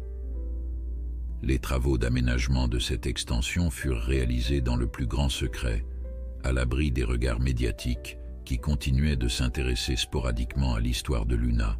Si la stratégie de communication contrôlée mise en place par Claire avait porté ses fruits en termes de sensibilisation et de financement, l'équipe restait déterminée à limiter l'exposition publique de leurs protégés. L'ouverture du passage vers la nouvelle zone fut programmée pour coïncider avec la pleine lune, les lynx étant naturellement plus actifs et explorateurs durant ces périodes de luminosité nocturne accrue. L'événement, minutieusement préparé, fut observé à distance via les caméras infrarouges nouvellement installées. La barrière fut relevée à la tombée de la nuit, créant une ouverture de 2 mètres de large entre les deux espaces. Pendant près d'1 heure, aucun mouvement ne fut détecté près du passage. Luna et ses petits, repérés dans leur abri principal, semblaient avoir perçu le changement, mais restaient prudemment en retrait. « C'est normal », rassura Michel face à l'impatience grandissante de l'équipe. Dans la nature, ils ne se précipiteraient jamais vers un changement soudain dans leur environnement. L'observation prudente fait partie de leur stratégie de survie. Sa prédiction se vérifia lorsque, vers minuit, Luna émergea silencieusement de l'abri et se dirigea seule vers l'ouverture. Son comportement était un modèle de prudence méthodique, immobilisation fréquente, oreilles pivotant dans toutes les directions, reniflage intensif de chaque élément nouveau. Elle s'arrêta précisément à la limite entre les deux espaces, comme consciente de franchir une frontière invisible. Après plusieurs minutes d'observation attentive, elle s'aventura finalement dans le nouveau territoire, progressant lentement tout en marquant régulièrement son passage par des frottements contre les arbres et des griffades caractéristiques. Elle établit ses repères, commenta Antoine. C'est fascinant de voir à quel point ses comportements sont innés et persistent malgré son séjour prolongé en captivité. Luna explora pendant près d'une heure la nouvelle zone, revenant occasionnellement vers l'ouverture comme pour s'assurer que le chemin du retour restait dégagé. Puis, dans un mouvement qui sembla calculé, elle retourna vers ses petits qui l'attendaient à l'orée de l'ancien enclos.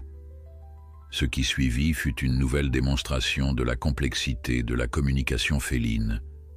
Luna ne conduisit pas immédiatement sa portée vers le nouveau territoire. Au lieu de cela, elle se coucha parmi eux, les laissant jouer et se nourrir normalement. Ce n'est qu'à l'aube, après cette période d'apparente normalité, qu'elle les guida finalement vers le passage. Elle leur a laissé le temps d'assimiler son odeur modifiée par le nouveau territoire, théorisa Michel. C'est une forme de communication chimique. Elle leur transmet des informations sur ce qu'ils vont découvrir à travers les odeurs qu'elle a ramenées sur son pelage. L'exploration collective du nouveau territoire s'avéra être un moment charnière dans le développement des jeunes lynx. Pour la première fois, ils furent confrontés à un environnement totalement inconnu, plus sauvage et moins aménagé que l'enclos initial. Cette expérience déclencha chez eux des comportements plus primitifs et instinctifs.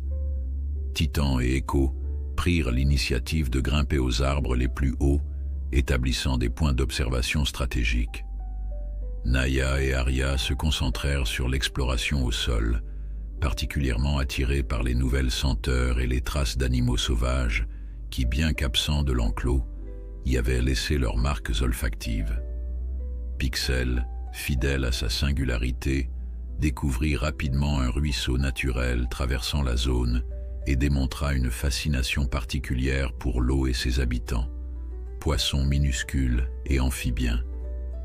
Les semaines qui suivirent cette expansion territoriale furent marquées par une accélération notable du développement comportemental de la famille. L'espace plus vaste et varié stimulait leur intelligence et leur capacité physique. Luna elle-même semblait revitalisée par ce nouvel environnement, établissant des routines de patrouille plus élaborées et initiant des séances de chasse plus complexes. Nous assistons exactement au type d'évolution que nous espérions, confirma Claire lors d'une évaluation mensuelle. Ils se comportent de plus en plus comme une famille de lynx totalement sauvages. Cette progression, aussi encourageante soit-elle, soulevait également une question que l'équipe ne pouvait plus éluder. Quand et comment procéder à la libération finale? Le succès même de leur réhabilitation rendait cette décision à la fois inévitable et déchirante. La question de la libération finale fit l'objet d'intenses discussions au sein de l'équipe. Si tous partageaient le même objectif, rendre Luna et ses petits à leur habitat naturel, les avis divergeaient quant au moment idéal et à la méthode à employer. Les jeunes ont atteint le stade où ils développent leurs territoires individuels, argumenta Michel lors d'une réunion stratégique tenue à 4 mois et demi après l'accident. Si nous attendons trop longtemps, l'enclos, même agrandi, risque de devenir insuffisant pour leur permettre ce développement territorial crucial. Antoine, plus prudent, préconisait d'attendre encore quelques semaines. Leur taux de réussite à la chasse est bon mais pas optimal. Dans la nature, chaque proie manquée représente une dépense d'énergie non compensée. Je voudrais les voir atteindre au moins 60% de réussite avant la libération. Claire, dont la décision finale serait déterminante, écoutait attentivement ces arguments contradictoires. Sa longue expérience lui avait enseigné que chaque cas de réhabilitation était unique, nécessitant une approche personnalisée, plutôt que l'application rigide de protocoles standardisés. « Et toi, Mathieu, quel est ton avis ?» demanda-t-elle, consciente du lien particulier qui s'était développé entre le jeune vétérinaire et la famille de lynx. Mathieu resta silencieux un moment, pesant soigneusement sa réponse. Je crois que nous devons considérer deux facteurs distincts, dit-il finalement. D'une part, leur préparation technique, chasse, vigilance, adaptation territoriale, qui progresse admirablement. D'autre part, le calendrier naturel qui gouverne leur espèce. Il déploya une carte sur la table, pointant la zone forestière qui serait leur destination finale. Les lynx établissent généralement leur nouveau territoire à la fin de l'automne, avant les premières neiges. Cela leur donne le temps de maîtriser leur environnement avant les rigueurs hivernales. Si nous voulons respecter ce cycle naturel, la fenêtre idéale se situe dans les 4 à 6 semaines à venir. Cette analyse, alliant considérations biologiques et écologiques, fit pencher la balance. La libération fut programmée pour la mi-octobre, suffisamment tôt pour permettre à la famille de s'établir avant l'hiver, mais assez tardif pour maximiser leur préparation. Restait à déterminer le lieu exact et la méthode. Le territoire d'origine de Luna, identifié grâce aux données de géolocalisation antérieures, s'étendait sur une zone forestière isolée à la frontière entre les Vosges du Nord et le Palatinat allemand. Cette région, récemment classée en réserve naturelle transfrontalière, offrait des conditions idéales, faible présence humaine, abondance de proies potentielles et habitat diversifié correspondant aux exigences de l'espèce. Le principal défi sera de minimiser le stress du transport, expliqua Claire. Même avec toutes nos précautions, le déplacement représentera un traumatisme pour des animaux redevenus essentiellement sauvages. La solution retenue fut celle d'une libération progressive via un enclos temporaire installé au cœur du territoire ciblé. La famille serait transportée de nuit, puis placée dans cette structure intermédiaire pendant quelques jours, le temps de s'acclimater aux odeurs et aux sons de leur nouvel environnement avant d'être définitivement libérés. Les préparatifs de cette ultime étape mobilisèrent toutes les ressources du centre.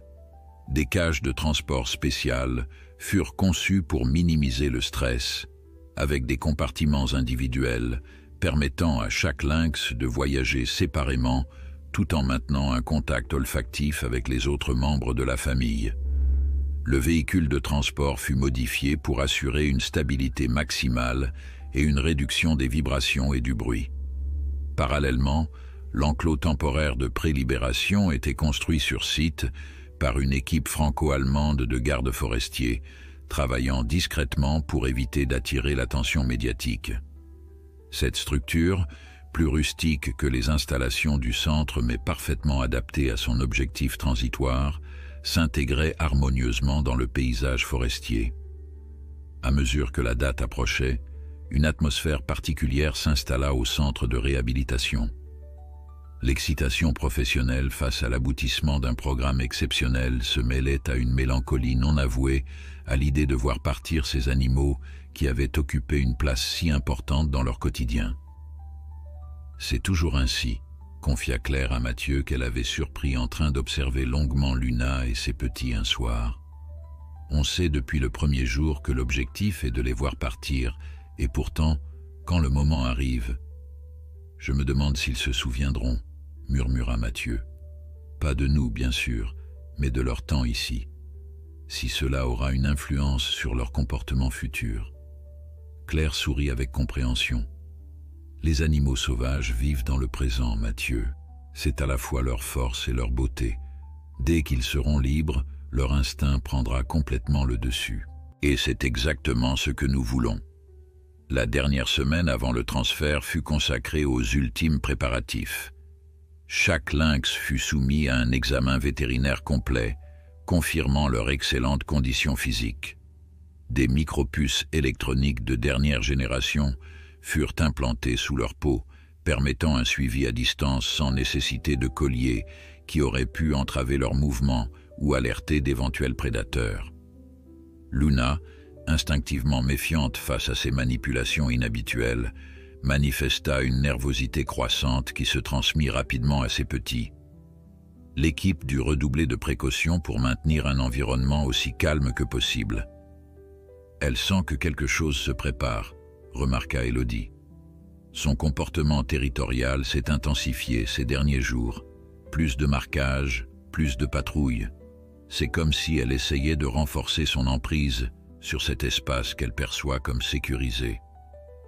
La veille du grand départ, une ultime réunion rassembla tous les acteurs du projet, y compris les représentants des autorités environnementales françaises et allemandes qui avaient soutenu le programme. Les derniers détails logistiques furent passés en revue, les responsabilités de chacun clarifiées et le planning minutieusement confirmé.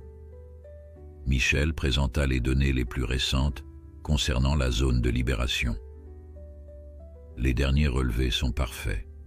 Aucune présence de grands prédateurs concurrents dans un rayon de 30 km, densité optimale de lièvres et de chevreuils, et surtout, pas d'activité humaine significative prévue dans les prochains mois grâce aux restrictions saisonnières de la réserve.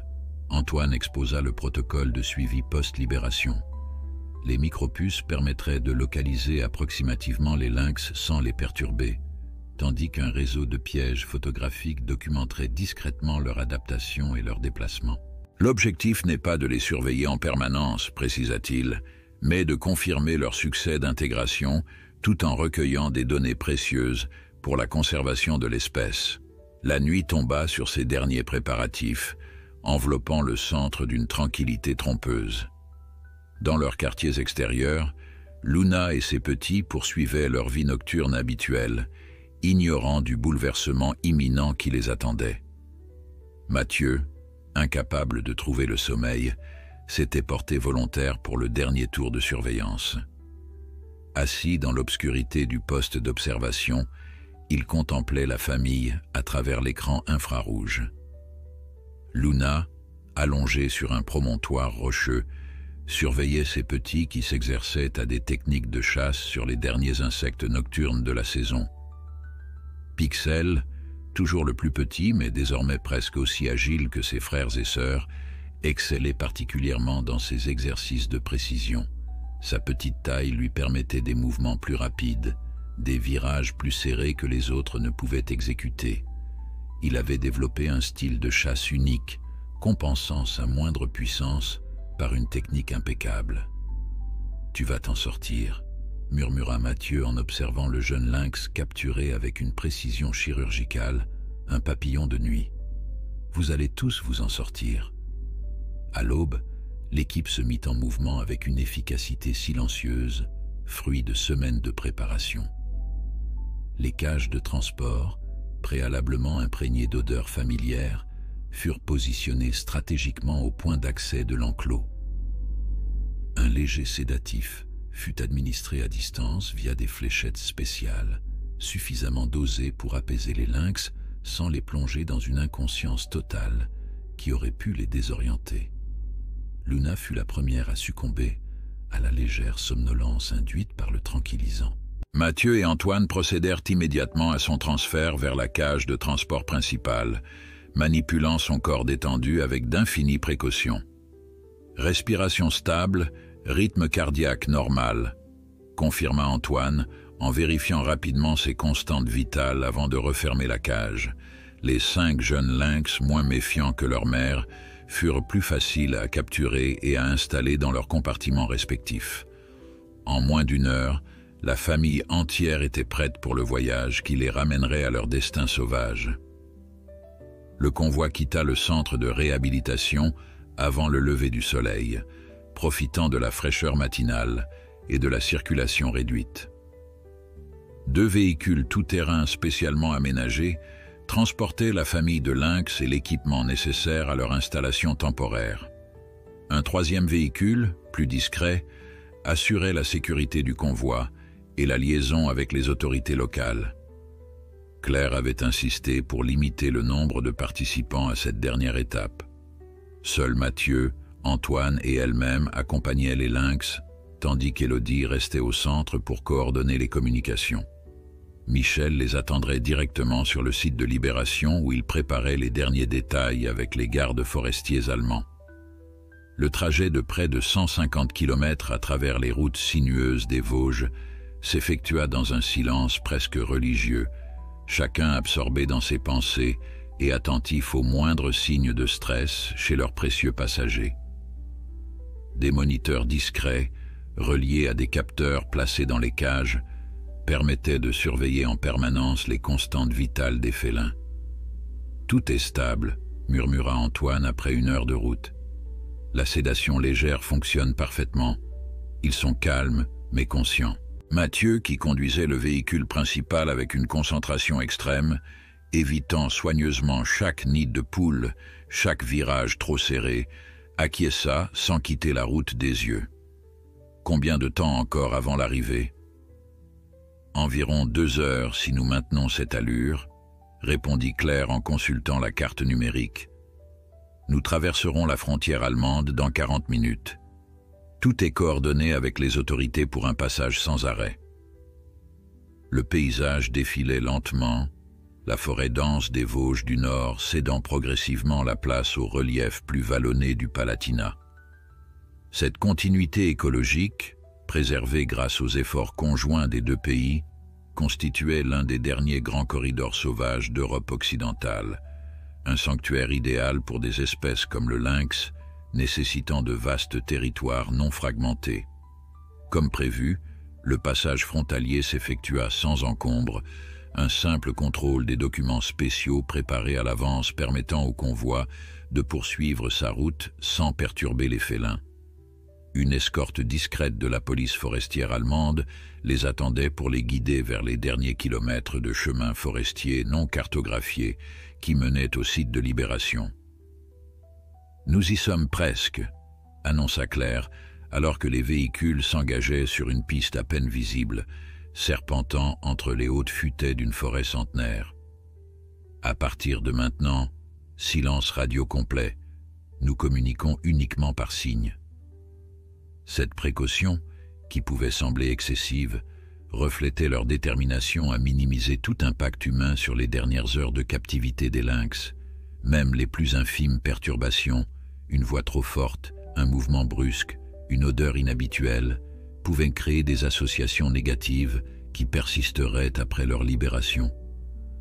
L'enclos temporaire apparut finalement dans une clairière naturelle, sa structure soigneusement intégrée au paysage forestier. Michel les attendait, accompagné de 2 gardes forestiers allemands dont les visages graves trahissaient l'importance qu'ils accordaient à cette mission. Le transfert des cages vers l'enclos fut exécuté avec une précision chorégraphiée, chaque mouvement ayant été répété et planifié pour minimiser la durée de l'opération.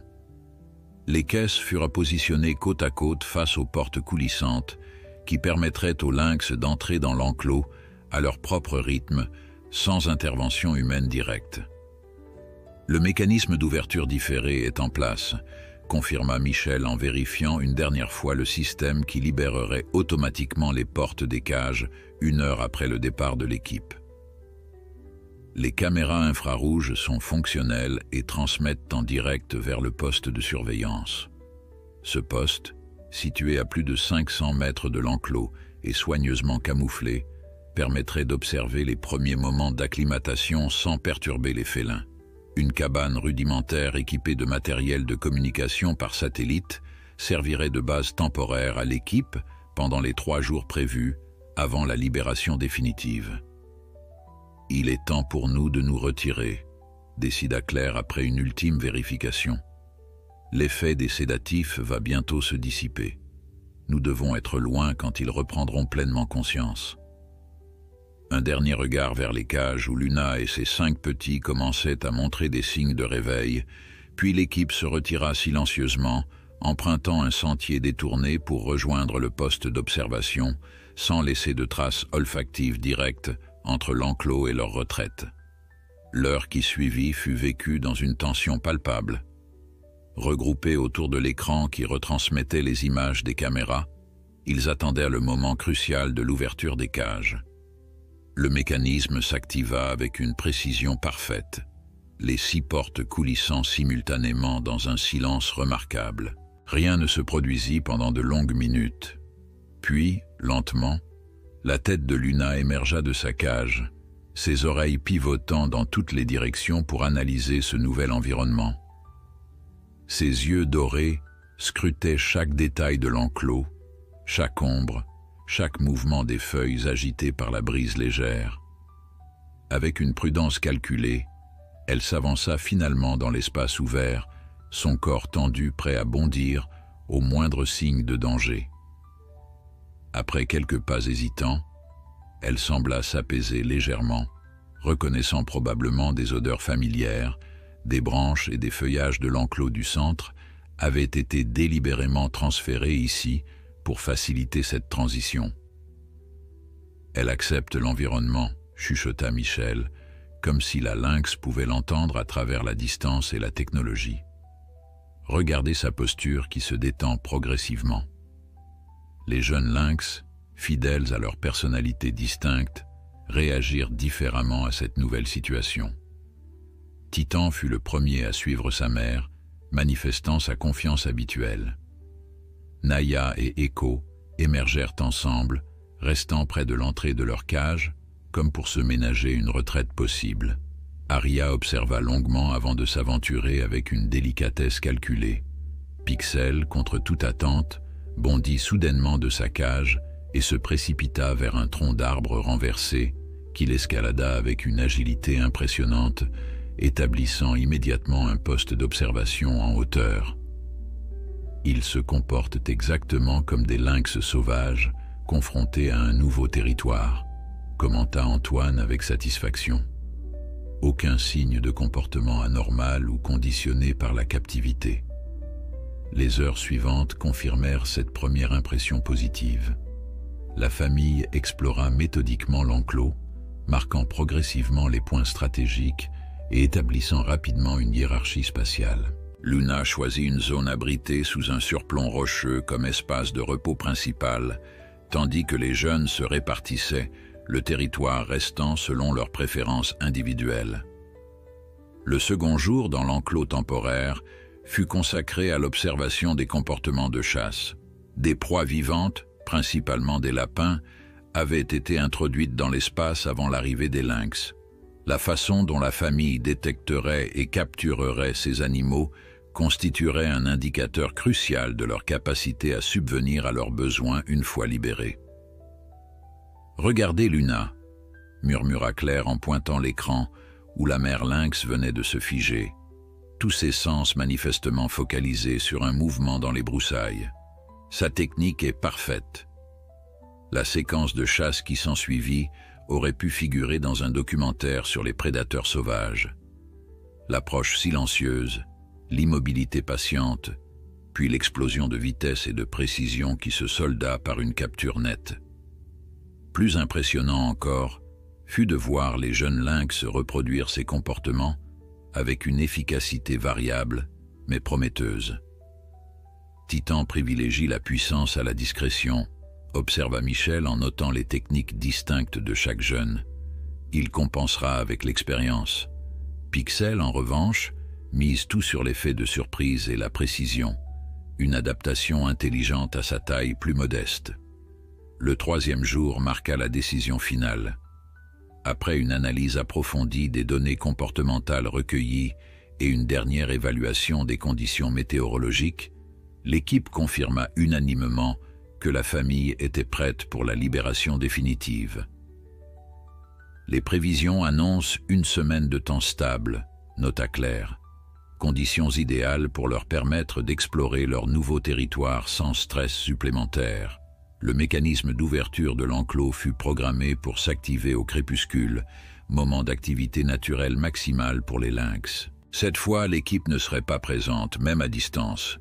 Des caméras automatiques documenteraient le moment, mais les humains se retireraient complètement, laissant la nature reprendre pleinement ses droits. Le grand moment arriva avec la douceur d'un crépuscule d'automne. Les derniers rayons du soleil filtraient à travers les branches des sapins, projetant des ombres allongées sur la forêt silencieuse. L'équipe s'était retirée plusieurs heures auparavant, abandonnant le poste d'observation après avoir programmé le mécanisme d'ouverture et vérifié une dernière fois le fonctionnement des caméras autonomes. Dans le silence feutré de la forêt, le déclic presque imperceptible du loquet automatique résonna comme un coup de tonnerre. La large porte de l'enclos temporaire s'ouvrit lentement, créant une ouverture vers l'immensité sauvage qui s'étendait au-delà, Pendant près d'une heure, rien ne se produisit. Luna et ses petits, désormais alertes et parfaitement remis du transport, restaient immobiles dans l'enclos, comme s'ils n'avaient pas remarqué ce changement fondamental dans leur environnement. En réalité, leur sens hyper-aiguisé avait immédiatement détecté la modification, mais la prudence instinctive qui avait permis à leur espèce de survivre depuis des millénaires les maintenait dans une observation patiente. Ce fut Luna qui fit le premier pas vers la liberté. Avec une démarche délibérément lente, presque cérémonielle, elle s'approcha de l'ouverture, s'immobilisant précisément sur la ligne invisible qui séparait la captivité de la liberté.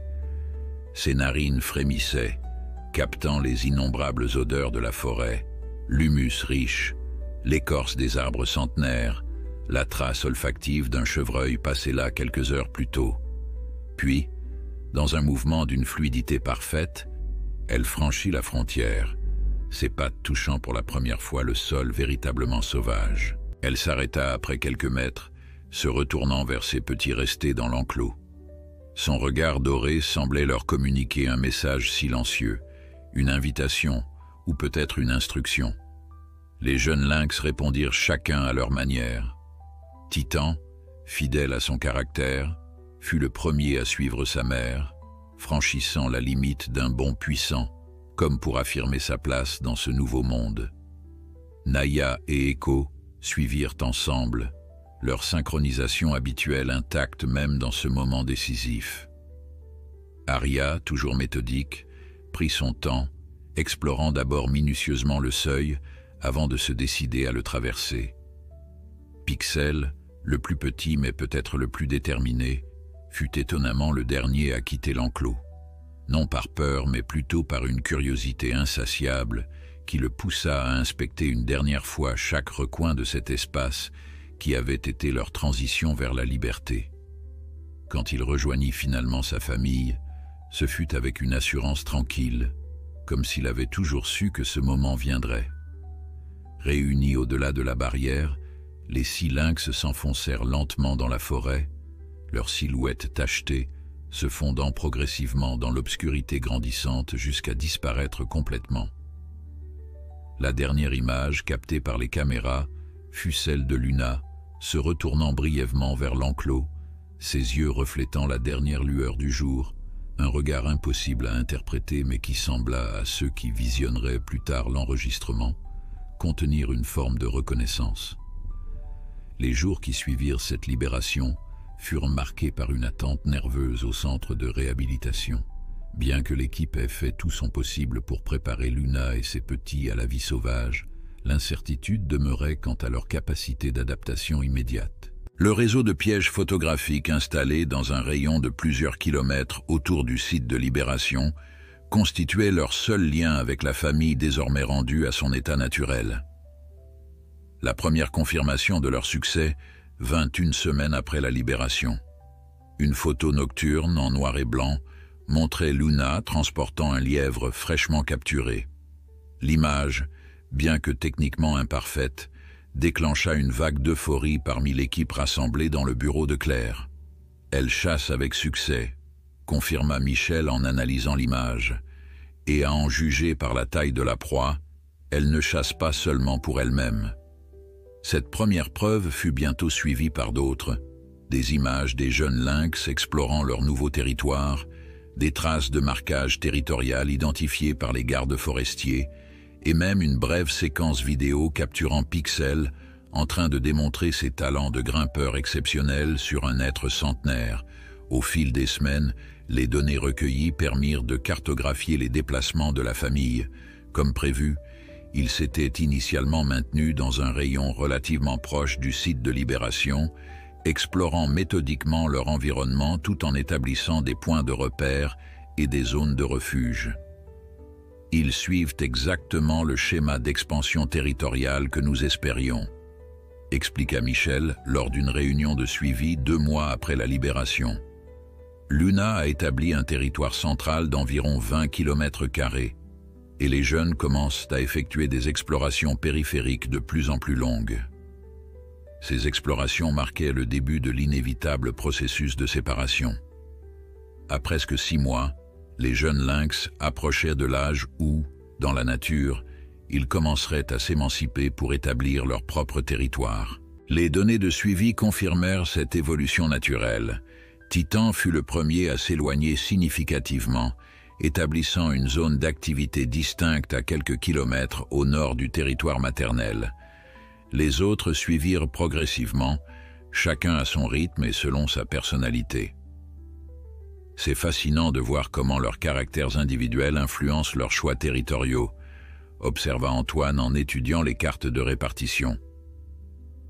Titan a choisi une zone montagneuse avec beaucoup de relief, tandis que Pixel semble préférer la proximité des cours d'eau.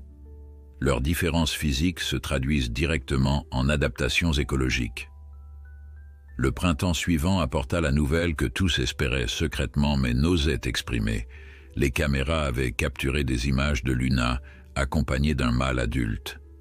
La rencontre de 2 lynx solitaires en période de reproduction était un événement rare à documenter, et ces images constituaient une preuve supplémentaire de la parfaite réintégration de Luna dans le cycle naturel de son espèce.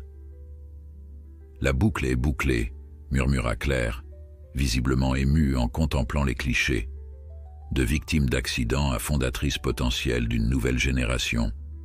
Je n'aurais pas osé rêver d'un tel succès. L'histoire de Luna et de ses 5 petits devint rapidement un cas d'étude dans le milieu de la conservation.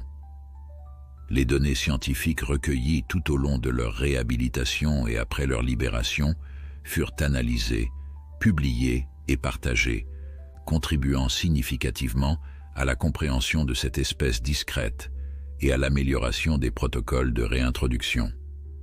Mais au-delà des publications scientifiques et des conférences spécialisées, leur histoire toucha un public bien plus large. Le documentaire produit à partir des images collectées durant leur séjour au centre et après leur libération remporta plusieurs prix internationaux et sensibilisa des millions de spectateurs à la cause de la préservation des grands carnivores européens.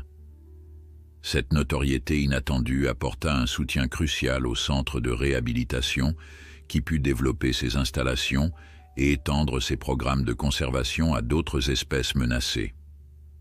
Claire, tout en restant fidèle à ses principes de discrétion médiatique concernant les animaux en réhabilitation, devint une voix respectée dans le domaine de la conservation de la faune sauvage. Pour Mathieu, l'expérience avait été transformatrice sur le plan professionnel et personnel. Son implication dans ce cas exceptionnel lui valut une reconnaissance qui aurait pu ouvrir les portes de prestigieuses institutions de recherche ou de conservatoires nationaux.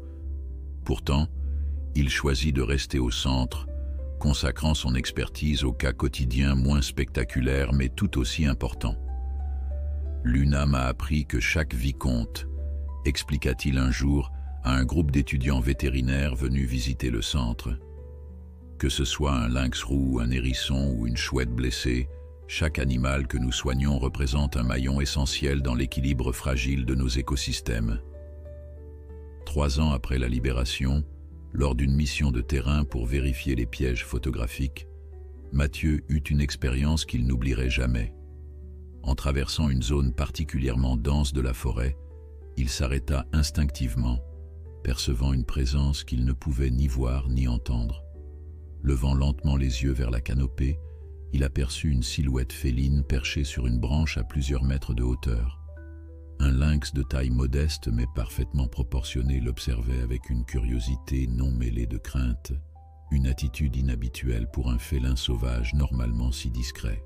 Mathieu resta immobile, le cœur battant. Il était impossible d'affirmer avec certitude qu'il s'agissait de Pixel, désormais adulte et transformé par la vie sauvage. Pourtant, quelque chose dans la posture de l'animal, dans sa façon d'incliner légèrement la tête tout en maintenant un contact visuel direct, éveilla en lui une certitude inexplicable. Pendant de longues secondes, homme et lynx s'observèrent mutuellement dans un silence parfait, séparés par l'espace physique, mais liés par une histoire partagée que seul l'un d'eux pouvait consciemment se remémorer. Puis, avec une grâce fluide, le félin se détourna et disparut dans les profondeurs de la forêt, laissant Mathieu avec le privilège rare d'avoir brièvement partagé l'espace d'une créature véritablement libre. Ce soir-là, en regagnant le centre, Mathieu contempla le ciel étoilé au-dessus des Vosges, pensant à Luna et ses petits dispersés dans cette vaste étendue sauvage, menant leur vie mystérieuse loin des regards humains.